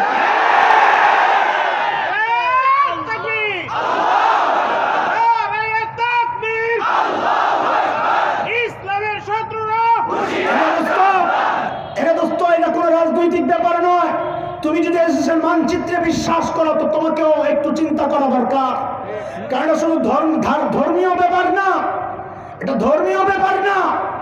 চুন খায়া মুখ পুরা, এখন তুমি যতই বলবা আমার হাতে দই, ব্যক্তিটা একটাই, তুমি তো আগে আমার চুন দিছিলা, এখন তুমি দই বললো আমি বিশ্বাস করবো না, আমি মনে করবো এটাও চুন। বলে চুন কই খাইছ? বলে চুন খাইছি পূর্ব তিমুরে। চুন খাইছি কোথায়? পূর্ব তিমুরে, ইন্দোনেশিয়ার একটা অংশ, দ্বীপ। এই মিশনারিরা যায়া মুসলমানকে খ্রিস্টান বানায়া মুসলমান খ্রিস্টান ভাইয়ে লড়াই বাঁধায়া দিয়া অস্ট্রেলিয়ার সৈন্যরা এসা জাতিসংঘের স্বীকৃতি নিয়া পূর্ব তিমুর আজকে স্বাধীন একটা খ্রিস্টান রাজ্য, অথচ শ্রেষ্ঠ সবচেয়ে বেশি মুসলমানদের যে বসবাস ইন্দোনেশিয়ার, এটা একটা দ্বীপ ছিল, মুসলমানদের টুকরা ছিল। আজকে ওই মিশনারিদের মাধ্যমে মুসলমানদের এই অংশকে আলাদা করা হয়েছে। চুন খেয়েছি দক্ষিণ সুদানে, তেল সমৃদ্ধ অঞ্চল, খ্রিস্টানরা ওই জায়গায় দাওয়াত দিয়ে মুসলমানকে খ্রিস্টান বানায়া একসময় স্বাধীনতার আন্দোলন শুরু করে জাতিসংঘ তাদেরকে স্বাধীনতা ঘোষণা দিয়ে আজকে দক্ষিণ সুদান খ্রিস্টানদের আলাদা একটা রাষ্ট্র। কিন্তু তাদের মনে রাখা উচিত এটা বাংলাদেশ, এটা পূর্ব তিমুর না, এটা বাংলাদেশ, এটা দক্ষিণ সুদান না। এই দেশের ইতিহাস আছে, যেই দেশের স্বাধীনতার গোড়ায় শাইখুল হিন্দ রহমতুল্লাহ আলাইহি, সেই শাইখুল হিন্দের রুহানি সন্তানরা যেই জমিনে আজ বাস করে, এই দেশের মানচিত্র খোবলে খাবে কোন কুলাঙ্গার, এই দেশের স্বাধীনতা শেষ করবে কোন কুলাঙ্গার। এই পবিত্র জমিনের ইঞ্চি ইঞ্চি মাটিকে সোনার চাইতে খাঁটি মনে করি। কি জন্যে? তেল হয়, গ্যাস হয়, ফসল হয়, এই জন্যে না। তুমি ওই জন্যে ভালোবাসতে পারো, আমি ভালোবাসি এই জন্যে কারণ এই জমিন হযরত হাফিজজির সেজদার সাক্ষী, এই জমিন কারি ইব্রাহিমের জিকিরের সাক্ষী, এই জমিন আল্লামা আহমদ শফির হাদিসের দর্শের সাথে সাথে আন্দোলন সংগ্রামের সাক্ষী। কথা বলে এই জমিনের ইঞ্চি ইঞ্চি মাটি রক্ষায় যদি লাখো জীবন দিতে হয়, জীবন দিতে প্রস্তুত, কল্লা দিতে প্রস্তুত।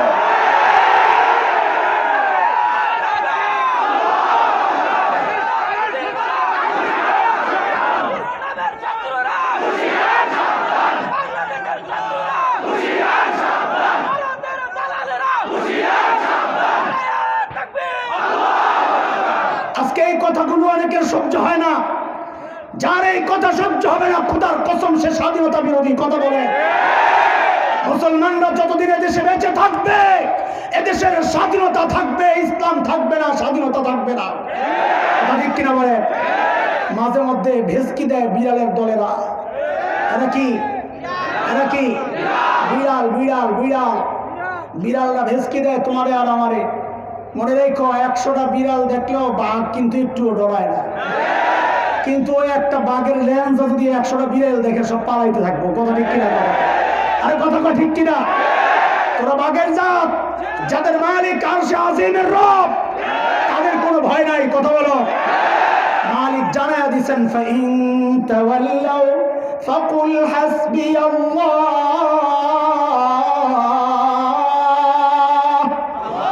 লা ইলাহা ইল্লাহু আলাইহি তাওয়াক্কালত ওয়া হুয়া রাব্বুল আরশিল আযীম।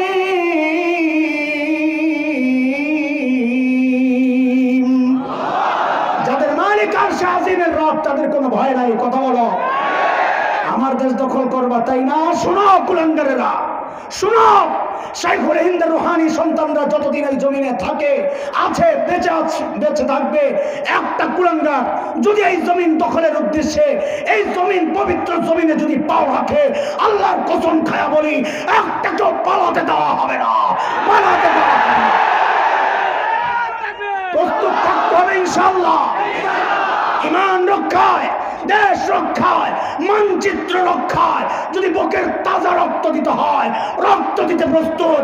মাল দিতে হয়, মাল দিতে প্রস্তুত। মুসলমানদের ইতিহাস হচ্ছে, মুসলমান তার শরীর থেকে কল্লা আলাদা করতে পারে, কিন্তু বুক থেকে কোরআনকে সরাইতে পারে না। প্রস্তুত থাকতে হবে ইনশাআল্লাহ। আকাশে কিন্তু শকুনের আনাগোনা লক্ষ্য করছি আমরা। তুমি যদি দেশ বিরোধী হও, তোমার সাথে কোনো কথা নাই, কিন্তু তুমি যদি এই মানচিত্রে বিশ্বাস করো, এদেশের স্বাধীনতায় যদি বিশ্বাসী হও, তো আমাদের সাথে আওয়াজ উঠাও যে দেশের স্বাধীনতা রক্ষায় যে কোনো ত্যাগ স্বীকার করতে হয়। আমরা প্রস্তুত ইনশাআল্লাহ। মুহতারাম হাজরিন, রাত অনেক হয়েছে। নবীর কোন সাইড দিয়ে যে ঢুকবো আমি বুঝতে আমার নিজেই ক্লান্ত। রাতও অনেক। আপনাদের চেহারার দিকে তাকাইলেও মনে হয় আরো কিছু বলি, কিন্তু আসলে সব মিলে এত এলোমেলো। চলে আমার নবীর বরকত নিয়ে কিছু বলি। আমার নবীর বরকত, দুনিয়ায় আসার পর কি কি বরকত প্রকাশ পাইছে, এক দুইটা বলবো। এর মানে একটা লম্বা আলোচনা, খালি একটু টাচ দিয়া দিয়া দৌড়ানো। আর ছোট্ট ছোট্ট দুইটা শুয়ে আছে, দেখুন মানে, হ্যাঁ, একটা শুয়ে গেল, শুয়ের জন্য একটু পানি খাবেন।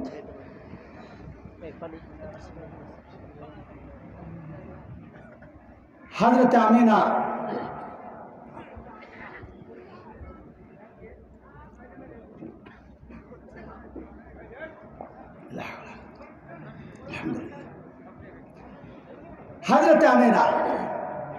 নিজে বর্ণনা করেছেন, আরে আমি যখন জমজমের কিনারে যাই পানি উঠানোর জন্য, তো পানিটা নিচে থাকে, আমি গেলে সাথে সাথে পানিটা উপরে উঠে যায়। মক্কার মেয়েরা বলে, আমিনা বোন একটু অপেক্ষা করো, তুমি থাকলে আমরা থাকতে থাকতে একটু পানিটা উঠাই, চলে গেলে পানি আবার নিচে চলে যায়। বরকত আর বরকত। হযরত হালিমাতুস সাদিয়া রাদিয়াল্লাহু তাআলা আনহা নিজে বর্ণনা করেছেন, আমি যখন তায়েফ থেকে আমার স্বামী সহ মক্কার উদ্দেশ্যে রওনা দিলাম, আর আমি গরিব মানুষ, আমার বাহনটা দুর্বল, সবার পেছনে পড়ে গেছি। মক্কায় গিয়ে শুনি সবাই ধনী ঘরের ছেলেগুলো আগে আগে আগে নিয়ে নিছে। একটা বাচ্চা শুধু খালি, তাকে কেউ নেয় না, কারণ এতিম বাবা নাই, টাকা মিলবে না। আমি চিন্তা করলাম খালি হাতে যাওয়ার চেয়ে ওই এতিম বাচ্চাকে দেখে নেওয়া যায় কিনা। বলে, আরে বোন আমিনার ঘরে ঢুকে ওই বাচ্চার চেহারার দিকে তাকায় আর চোখ ফিরাইতে পারি না। আরে কি ছাদের টুকরা। দৌড়ে যখন বুকে জড়াইয়া নিলাম, আমার কাছে মনে হলো আমাকে জড়াইয়া ধরে রাখছে, ছাড়া দিতে পারি না। স্বামীকে যেয়ে বললাম, এই মনে হয় বড় একটা নিয়ামত পেয়ে গেছি, খালি হাতে যাওয়ার চেয়ে এতিম বাচ্চাকে নিয়ে নিয়ে চলে। স্বামী বলে, নাও, কোনো সমস্যা নেই।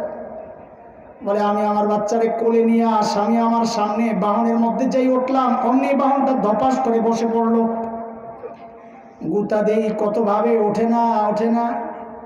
হযরতে হালিমা বলেন আমার একটু একটু সন্দেহ লাগা শুরু হয়েছে, কারণ ইতিমধ্যে অনেক কিছু বুঝে ফেলছে যে মেহমান নিছি এই মেহমান জানতেন মেহমান না। বলে আমি আমার স্বামীকে বললাম দেখি একটু নেমে দাঁড়ান তো দেখি, আপনি দেখি। বলে যেই না আমার স্বামী একটু নেমে দাঁড়াইছে অমনি বাহন আবার লাফ দিয়ে উঠছে। আমি আমার স্বামীকে বললাম দেখি আবার একটু সামনে বসেন তো দেখি। যেই না সামনে বসছে অমনি বাহন আবার ধপাস করে বসে পড়ছে। বলে এইবার আমার আর বুঝতে কষ্ট হয় নাই, যা বুঝার বুঝে গেছি। স্বামীকে বললাম বুঝেছি, যে নিয়ামত পেয়েছি আল্লাহ চান না ওই নিয়ামতকে আপনি পিঠ দিয়া বসেন, যায় পিছনে বসেন তো দেখি। হযরত হালিমা বলেন যেই না আমার স্বামী পেছনে যায় বসলো অমনি বাহনটা লাফ দিয়ে উঠে এবার সবার আগে আগে দৌড়ায়। এরা দোস্ত খেয়াল করো, আমার দ্বিতীয় ইঞ্জেকশন আমি সংক্ষেপে দৌড়াই দিচ্ছি। আল্লাহ তাআলা দুনিয়াবাসীকে দেখায় দিয়েছে মানুষ দেখো আমার নবী আমার প্রিয় হাবিব এখনো ছোট শিশু দুধের বাচ্চা, তাতেও কি আমি আমার হাবিবের দুধ মা আপন বাবা দুধ বাবা তাকে পর্যন্ত পিঠ দিয়া বসতে দেই নাই, পেছনে যায় বসো বেয়াদবি করবা না। আরে মুসলমান পোড়া কপাল, নবুয়ত পাওয়ার পর এত এত ত্যাগ স্বীকার করার পর মুসলমানদের এই জমিনে নবীর ইজ্জত নিয়ে কুলাঙ্গাররা ছিনিমিনি খেলে তুমি মুখে কষ্টিপ লাগায় বসে থাকো। যেই না আলেমরা প্রতিবাদ ওঠায় তুমি তাদের বিরুদ্ধে অবস্থান নাও, জঙ্গি বলো হেফাজতি বলে গালি দাও, ঠিক কিনা? হায় হায় হায়, হেফাজতি বলে তুমি যে গালি দাও তুমি কারে গালি দিলা? এই হেফাজতি মানে কি নবীর ইজ্জত হেফাজত? এটা যদি গালি হিসাবে হয় খোদার কসম ইমান চলে যাবে। কথা বুঝতে চাও? খোদার কসম খায়া বললাম ইমান চলে যাবে। এ মুসলমান ইমানদাররা তো ক্ষমতা থেকে কাউকে নামাতে চায় না, কারো ক্ষমতায় ওঠার সিঁড়িও আমরা হতে চাই না। ক্ষমতার হালুয়ার ভাগ বটোয়ারা তোমরাই কইরা খাও, আমগো লাগবে না। আমরা ইমানদারদের একটাই প্রাণের দাবি, তুমি তোমার বাবাকে যতটা ভালোবাসো আমি আমার নবীকে তার চেয়ে বহু গুণ বেশি ভালোবাসি। এটা আমার ঈমান। এটা কি? নাইলে আল্লাহর আযাব আসবে, নাইলে আল্লাহ নিজেই বলেছেন কুল ইন কানা আবাউকুম ওয়া আবনাউকুম ওয়া আজওয়াজুকুম ওয়া আশীরাতুকুম ওয়া আমওয়ালুন ইকতারাফতুমুহা ওয়া তিজারাতুন তাখশাউনা কাসাদাহা ওয়া মাসাকিন তারদাউনাহা আহাব্বা ইলাইকুম মিনাল্লাহি ওয়া রাসূলিহি ওয়া জিহাদিন ফি সাবিলিহি। বলে 8টা বিষয়ের উপর যদি 3টা বিষয়কে প্রাধান্য দিতে না পারো, আল্লাহ আল্লাহ রাসূল জিহাদ ফি সাবিলিল্লাহ, ফাতারাব্বাসু হাত্তা ইয়াতিয়াল্লাহু বিআমরি, আল্লাহর আযাবের অপেক্ষা করো। আমরা আল্লাহর আযাবকে ভয় পাই, সেজন্য নিজের জীবনের কোনো চিন্তা করি না, নিজের জীবনকে তুচ্ছ করে আমরা একটাই আন্দোলন করি, একটাই দাবি জানাই, সব বরদাস্ত করা হবে। এই জমিনে আমার নবীর বেইজ্জতি বরদাস্ত করা হবে না। দুনিয়ার সব বেয়াদবদের বিচার হয়, বাবাকে গালি দিলে বিচার হয়, স্বামীকে গালি দিলে বিচার হয়, নেত্রীকে গালি দিলে বিচার হয়। আমার নবীকে যে কুলাঙ্গার গালি দিবে তারও বিচার করতে হবে। বিচার একটাই, মালিক যা বলেছেন সূরা তাওবা আয়াত 12, ফাকাতিলু আইম্মাতাল কুফর। আমরা একটাই বিচার চাই, আল্লাহর নবীকে যে কুলাঙ্গার গালি দিবে, দিনকে নিয়ে যে তাচ্ছিল্য করবে, দাড়ির টুপি নিয়ে যে তাচ্ছিল্য করবে, তার একটাই বিচার চাই, মৃত্যুদণ্ড দিতে হবে, মৃত্যুদণ্ড দিতে হবে।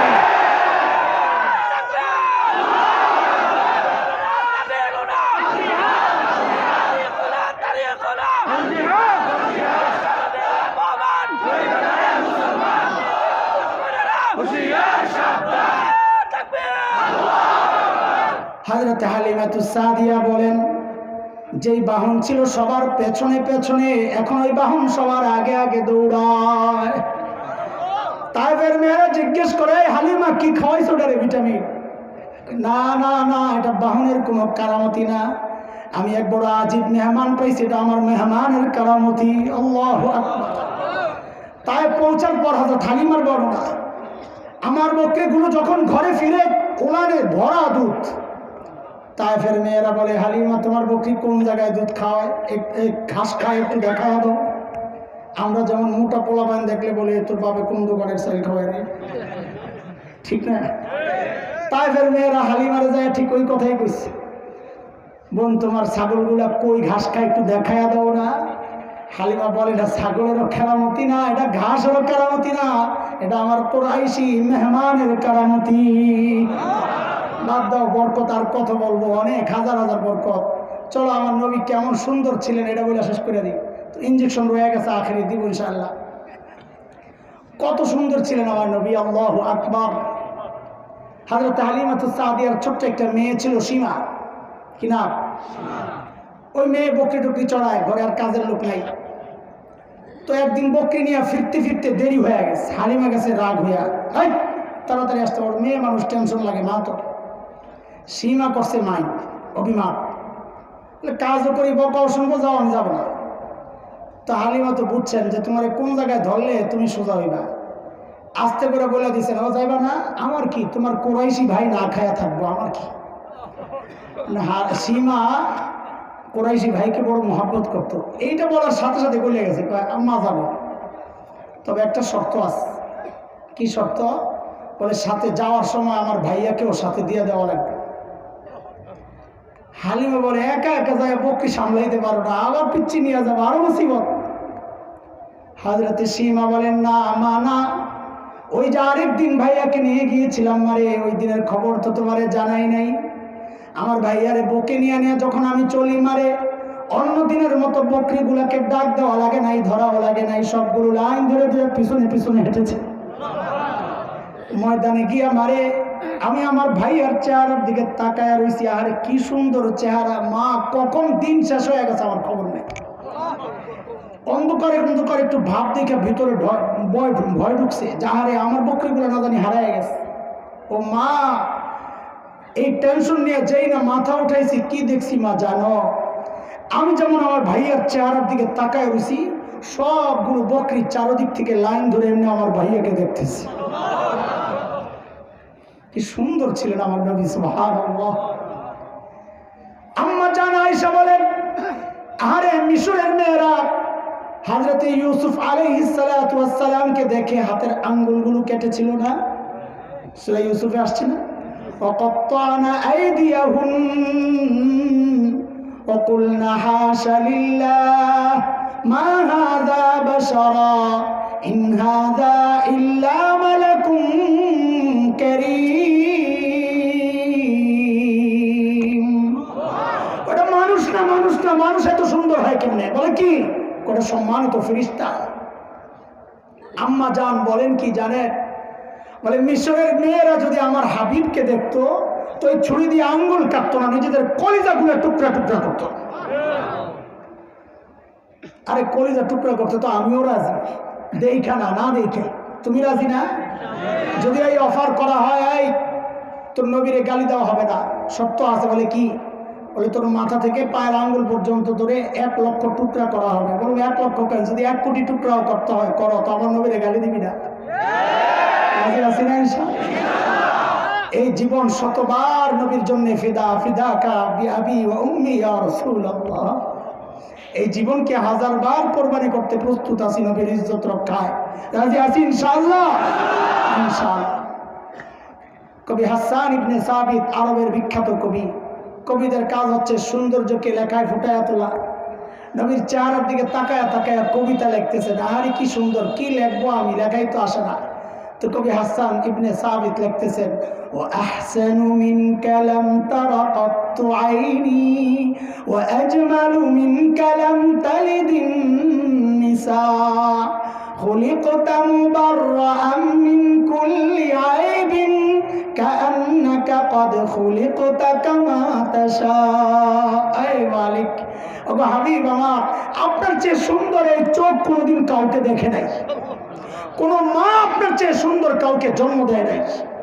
আমার কাছে মনে হয় কি জানেন, আপনি যেমনটা চেয়েছেন কামা তাশা, আপনি যেমনটা চেয়েছেন আল্লাহ ঠিক ওইভাবে আপনাকে ত্রুটি মুক্ত করে দুনিয়ায় পাঠিয়েছেন। শেষ। ওই এক কবি বলেছেন যে এই কথা, আমি ওই কথা বইলা শেষ করতেছি। সেটা হচ্ছে, কবি নবীর শান লিখতে যায় একটা থুর, এটা আমার কাজ না, কারো পক্ষেই সম্ভব না। আমার নবীর শান এত বিশাল, মান এত উঁচা যে কারো পক্ষেই এটা বর্ণনা করা, এই কেউ উঠবো না, আমার ইঞ্জেকশন রয়ে গেছে রে, আসলটাই তো রয়ে গেছে, হ্যাঁ এই সারাক্ষণ যা বলছে এটার মূল কথাই তো রয়ে গেছে, আরে খোদা কারে বোঝাবো, ঠিক আছে আর উঠবা না, একটা ওকে ধরে ঝাঁটা দিয়ে বলবি যে ইঞ্জেকশন লয়ে আছে না ভাইরাস ছড়াবি তুই। তো কবি আত্মসমর্পণ করেছেন, বলে আমার পক্ষে সম্ভব না, তবে শেষ একটা কথা লেখা যায়, বলে কি, বলে আল্লাহর পর সবচেয়ে মর্যাদা আপনারই, এটাই শেষ কথা। ইয়া সাহিবাল জামালি ইয়া সাইয়্যিদাল বাশার মিন ওয়াজহিকাল মুনীরি লাকাদ নাওয়ারাল কমার লা ইউমকিনুস সানাউ কামা কানা হাক্কুহু বাদাজ খুদা বুজুর্গ তুই কিসসা মুখতাসার। ও সৌন্দর্যের বরপুত্র, মানুষের নেতা, শুনে আপনার সৌন্দর্য আমি কি বর্ণনা করব? আপনার চেহারার দিকে তাকাইলে মনে হয় ওই চাঁদ আপনার চেহারার একটু আলো পায়া আলোকিত হয়েছে। লা ইউমকিনুস সানাউ কামা কানা হাক্কুহু, আপনার যথাযথ প্রশংসা কারো পক্ষেই সম্ভব না। শেষ একটা কথা বলে যায়, এটাই আমার চূড়ান্ত কথা, আল্লাহর পরে সবচেয়ে বেশি মর্যাদা আপনার। কথা বুঝে আসছে এই পর্যন্ত? যা বলছি নবীর শ্রেষ্ঠত্ব কিছু বুঝে আসছে? আরে বুঝে আসছে? এতক্ষণ কেন বলছি এই কথা? এই আখিরি ইঞ্জেকশন, এই সব কথার আখিরি ইঞ্জেকশন। শোন খেয়াল করে, দুইটা উদাহরণ দিলে ভালো বোঝা হবে ইনশাআল্লাহ। এক নম্বর উদাহরণ, এখন যারা সচেতন গ্রাহক, সচেতন, এরা ফার্মেসিতে গিয়ে ওষুধ কেনার সময় কি দেখে বলেন তো? মাশাআল্লাহ, দেখছেন আপনারা অসচেতন, কি দেখে? আর আমার মতো কাঞ্জুস হইলে এমআরপিও দেখে, ম্যাক্সিমাম রিটেল প্রাইস, সর্বোচ্চ খুচরা মূল্য কত ওইটাও দেখে, বেশি না রাখতে কষ্ট করে কামাইতে। তো এক দোকানে ওষুধ কিনতে গেছে, তাও নিজের বাচ্চার, কার কথা কয় না, কিনতে যায় দেখে ওষুধের ডেট আছে 1 মাস। কয় মাস আছে? এখন এটা যারা ফার্মেসিওয়ালা এদের পরিভাষা হচ্ছে শর্ট ডেটের মাল। এটা কি ডেটটা খুব শর্ট, পুরান মাল, সোজা কথা। তো কি আমরা কি করি, যদি দেখি মালটা পুরান 1 মাস আছে, তো ভাই এটা দিস না, নতুন দে, নতুন, তো নতুন চালো। আর যদি দেখে 1 মাস ডেট ওভার হয়ে গেছে, খাওয়াইবেন ওই ওষুধ দিতে পোলারে, এটা ওষুধ না বিষ? বুঝা বললেন? আগে বলি পরে বলটি মারবেন না, এটা কি? আর যদি দেখে 1 মাস না 1 বছর ওভার হয়ে গেছে, তা আপনারা কি করবেন জানি না, আমার মতো গাউরা পাবলিক যদি হয় তো ওষুধ লয়ে মারবে আর মোয়ের মতো, এটা পাগল, তুই আমার মারার বুদ্ধি করছস, ঠিক কিনা? উদাহরণ নাম্বার 1, এই উদাহরণ থেকে পোল্ট্রি মারবেন না আল্লাহর রাস্তায়, আগে থেকে বয়ে রাখি।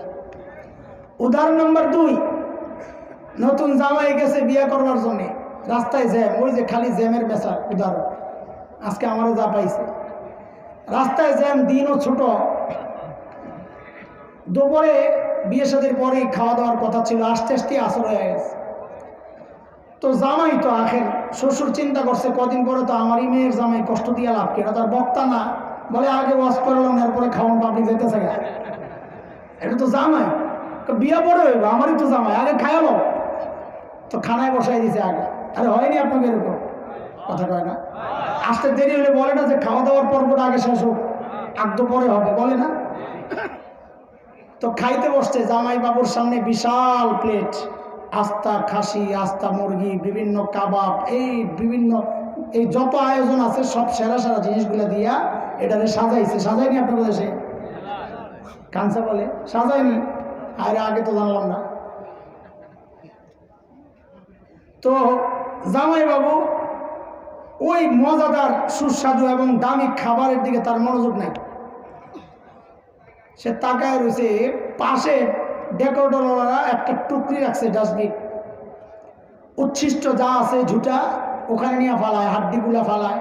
ছোট ছোট বাচ্চারা পোলাও খায় আর নাকের চেষ্টা টেষ্টা সব আঠালো যেগুলো খাইতে পারে নাই ওগুলো নিয়ে ফালাইছে। লেবুর সিল্কা রস নাই, চিপ্পা চিপ্পা সিল্কা ফালাইছে, ওই সিল্কা নিয়ে ফালাইছে। জামাই বাবু কতক্ষণ ওটার দিকে তাকায় দিয়েছে মনোযোগ সহকারে, হঠাৎ লাভ দিয়া বসছে, ওইটা যাইয়া ওই টুকরির সামনে বসতে যাইয়া খুব জোর আসন দিয়া গর্বের সাথে যাইয়া বসছে। বৈশা একটা রানের হাড্ডি লইছে, লইয়া ওই পোলাও ময়লা এটারে মুখে দেয় আর হাড্ডিটারে চাওয়ানি দেয়, লেবুর সিলকা রস তো নাই, সিলকারে কামড় দিয়ে খুব গর্বের সাথে চাপা চাপা খাইতেছে। শ্বশুর মিয়া দূর থেকে এই দৃশ্য দেখছে, হায় আল্লাহ কি অবস্থা, এটা কার কাছে মায়া বিয়ে দেব, এটা সুস্থ না পাগল? এই কথা কও, এই জামাই সুস্থ না পাগল? পোল্টি মারবি না আল্লাহর হস্তে, বুঝা শুনে কর, হয় চুপ থাক আর নয় সত্যটা বল। এই জামাই সুস্থ না পাগল? সবাই সবাই একসাথে, এই জামাই সুস্থ না পাগল? আল্লাহর হস্তে ভাই তোরা পোল্টি মারিস না, যা করে আল্লাহ। হ্যাঁ, শেষ রাত। এই জামাই কি কোন শ্বশুর, সুস্থ শ্বশুর এই জামাইরে মায়া দিব? ঘটকরে ডাক দিয়েছে, বাইজামে দিয়ে ঘটক মনে করছে বিলটা বুঝি খাওয়ানোর আগেই পাইবে, নিয়ে রোমের মধ্যে আটকায় লাগাইছে বাড়ি। পাগল হয়ে এসে বিয়া করাইতে জামাইরে বাঁধছে, সব আত্মীয় স্বজন বাঁধছে। বলেন এই জামাই সুস্থ না পাগল? যে ভালো খাবার রাইখা ওই ঝুটা খাইতে যায়, এটা সুস্থ জামাই না, এটা কি? তো বোঝা গেল এই জায়গায়ও পাগলের অভাব নেই, এই জায়গায়ও পাগলের। রাগ করিস না তোরা, আমি আগে বুঝি বলটি মারিস না আল্লাহর রাস্তায়। এই জায়গায়ও বুঝো বুঝো, খেয়াল করো, এই জায়গায়ও কেন কেন বলে আল্লাহ তাআলা এইরকম শ্রেষ্ঠ নবী, এই যতক্ষণ বুঝাইলাম, এইরকম শ্রেষ্ঠ নবী দিয়া এত সুন্দর আখলাকওয়ালা নবী, উত্তম চরিত্রওয়ালা নবী বলেছেন, আল্লাহ বলেছেন ওয়া ইন্নাকা লাআলা খুলুকিন আযীম, সবচাইতে উত্তম চরিত্রের উপর আপনি আছেন। লাকাদ কানা লাকুম ফি রাসূলিল্লাহি উসওয়াতুন হাসানা, তোমাদের রাসূলের মধ্যে তোমাদের জন্য উত্তম নমুনা, এইরকম সুন্দর আখলাকওয়ালা নবী তোমাকে আল্লাহ দিবেন। ওই নবীর আখলাক আর চরিত্র আর জীবন বিধান তোমার সামনে সাজানো, তুমি এই সাজানো সুন্দর দামি বিধানগুলা, দামি আখলাকগুলা বাদ দিয়া তুমি তাকায় রয়েছো ওই যে উচ্ছিষ্ট 1 বছর আগের ওষুধ খাইতে চাও না, 20-1500 বছর আগে খ্রিস্ট ধরনের ডেট এক্সপায়ার হয়ে গেছে, ওই ঔষধ তুমি তোমার সন্তানকে খাওয়াও, বিবিকে খাওয়াও। ওই যে সামনে এত সুন্দর দামি খাবার, এইটা পছন্দ না, তোমার কাছে পছন্দ ভারতের সিনেমার নায়িকাদের পোশাক, তাদের বিয়ের প্রোগ্রামগুলো তোমার পছন্দ, সিরিয়ালের প্রোগ্রামগুলো তোমার পছন্দ, নাস্তিক মুরতাদদের পোশাক তোমার পছন্দ, ইহুদি নাসারা খ্রিস্টানদের পোশাক তোমার পছন্দ, তোমার মুখটারে তুমি নাসারার মতো বানাইছো, খ্রিস্টানের মতো বানাইছো, ইহুদির মতো বানাইছো, মুশরিকের মতো বানাইছো। খোদার কসম, খোদার কসম, তুমি অসুস্থ না, তুমি অসুস্থ না, তুমি আস্তা একটা পাগল, আস্তা একটা পাগল। রাগ করছেন না আপনারা? এটা আমাদের জিম্মাদারি বলা, আপনি যে পাগল জানায় দেওয়া, চিকিৎসা দরকার। যে আমি তো ডাক্তার, আমি তো ডাক্তার, তবে গুলিস্তানের হালুয়া বেশি না। গুলিস্তানের হালুয়া বুঝে? গুলিস্তানের হালুয়া আছে বাটপাররা ব্যস্ত, ছোটকালে আমরা দেখতাম। কোন রোগের এটা? মাথা ব্যথা, চোখ ব্যথা, কান ব্যথা, দাঁত ব্যথা, সর্দি কাশি, আমাশার, জন্ডিস, গিরায় গিরায় ব্যথা, আরো অনেক কথা আছে যেগুলো শর্মে আমি বলতে পারতেছি না। সব রোগের চিকিৎসা ওটা তো গুলিস্তানের হালুয়া, একটা দিয়েই সব রোগের চিকিৎসা। আমরা ওই গুলিস্তানের হালুয়া বিক্রি করা ডাক্তার না, যে একরকম ওষুধই তোমার বেচানো, খালি খালি কবরের ওয়াজ, কবরের ওয়াজ, কবরের ওয়াজ। এই ওলামায়ে কেরাম, হক্কানি ওলামায়ে কেরাম হচ্ছেন বিজ্ঞ অভিজ্ঞ ডাক্তার। তিনি যদি মনে করেন তোমার প্যারাসিটামল দেওয়া লাগবে তো প্যারাসিটামল দিবেন, তিনি যদি মনে করেন অ্যান্টিবায়োটিক দেওয়া লাগবে তো অ্যান্টিবায়োটিক দিবেন। মামুনক যদি মনে করে ডাক্তার সাহেব যে তোমার ইঞ্জেকশন দেওয়া লাগবে তো তিনি ইঞ্জেকশন দিবেন। বাবুনগরী ডাক্তার সাহেব যদি মনে করে না তোমার অপারেশন লাগবে তো অপারেশন করবেন। তুমি তাদেরকে কেন বলে এত চিল্লাও কেন? আরে ভাই, অপারেশনের রোগীরে প্যারাসিটামল খাওয়ানোর মতো ওই রকম মূর্খ মৌলবি তো আমরা না। যাকে অপারেশন করতে হবে তাকে অপারেশনই করতে হবে। যদি কোন ডাক্তার সিরাপ খাওয়ায়, ডাক্তার না, এটা জালেম। এটা কি? জালেম। হাতুড়ে ডাক্তার চিনো? হাতুড়ে ডাক্তার বিপদের সময়, ডিকশনারিতে যেটা লেখা আছে, বিপদের সময় হাতড়াইয়া পায় না যে কি করিবে সে, এর নাম কি? হাতুড়ে ডাক্তার। বিপদের সময় হাতড়াইয়া পায় না যে কি করিবে। এই মৌলবীরা ওই হাতুড়ে ডাক্তার না, তারা যখন যেই ডাক্তার যেই চিকিৎসা দেওয়া দরকার ওইটাই দেয়। তোমার চোখের পানি ফালাইয়া বোঝানো দরকার তো তোমার ওই সিরাপ, মিষ্টি সিরাপই খাওয়াবে। তোমার একটু হালকা ধমক দিয়ে যদি অ্যান্টিবায়োটিক খাওয়ানো দরকার হয় সে অ্যান্টিবায়োটিকই খাওয়াবে। আর যদি সার্জনের কাছে যাও, মামুন হক সাহেব বলেছেন কয়েকদিন আগে এক জায়গায়, আমারে আপনারা কি জন্য প্যারাসিটামলের ডাক্তার মনে করেন, আমি তো সার্জন। সার্জনরে দাওয়াতের উসুল শোনায় লাভ নাই, আমি দাওয়াতের মেহনত করতেছি না, আমি তো উম্মাহকে জাগানোর মেহনত করতেছি। একটার সাথে আরেকটারে কেন করে মিশায়া দেয়? খালি নসিহত, একটু আস্তে কথা না, একটু আস্তে কথা, বেটা আস্তে তো তুই কইতেছস, আস্তে তুই কইতেছস না, তো তোর কথা শুনে না, তো তুই শোনা, ঠিক আছে আমরা সব বয়ে গেলাম, তুই শোনা, তোরা নরম নরম কথা বইলা শোনা যে বাংলাদেশ থেকে সব মূর্তি নামান, শোনা, আমরা কোনো কথা বলবো না, কসম আল্লাহ, কসম আল্লাহ, কোনো কথা বলবো না। তোমরা নরম সুরে যায় দাওয়াত দেয়া বুঝাও যে হ্যাঁ সব মূর্তি নামান, দেখি শুনিনি। আল্লাহ এটা জানেন ভালো করে, যাই নাই বলছেন ওয়ালিয়াজিদু ফীকুম গিলযা। সব জায়গায় মিনমিন চলে না, মিনমিন চললে আর জিহাদ ফরজ হইতো না, কথা কও ঠিক কিনা? আল্লাহ সহি বুঝদান করেন।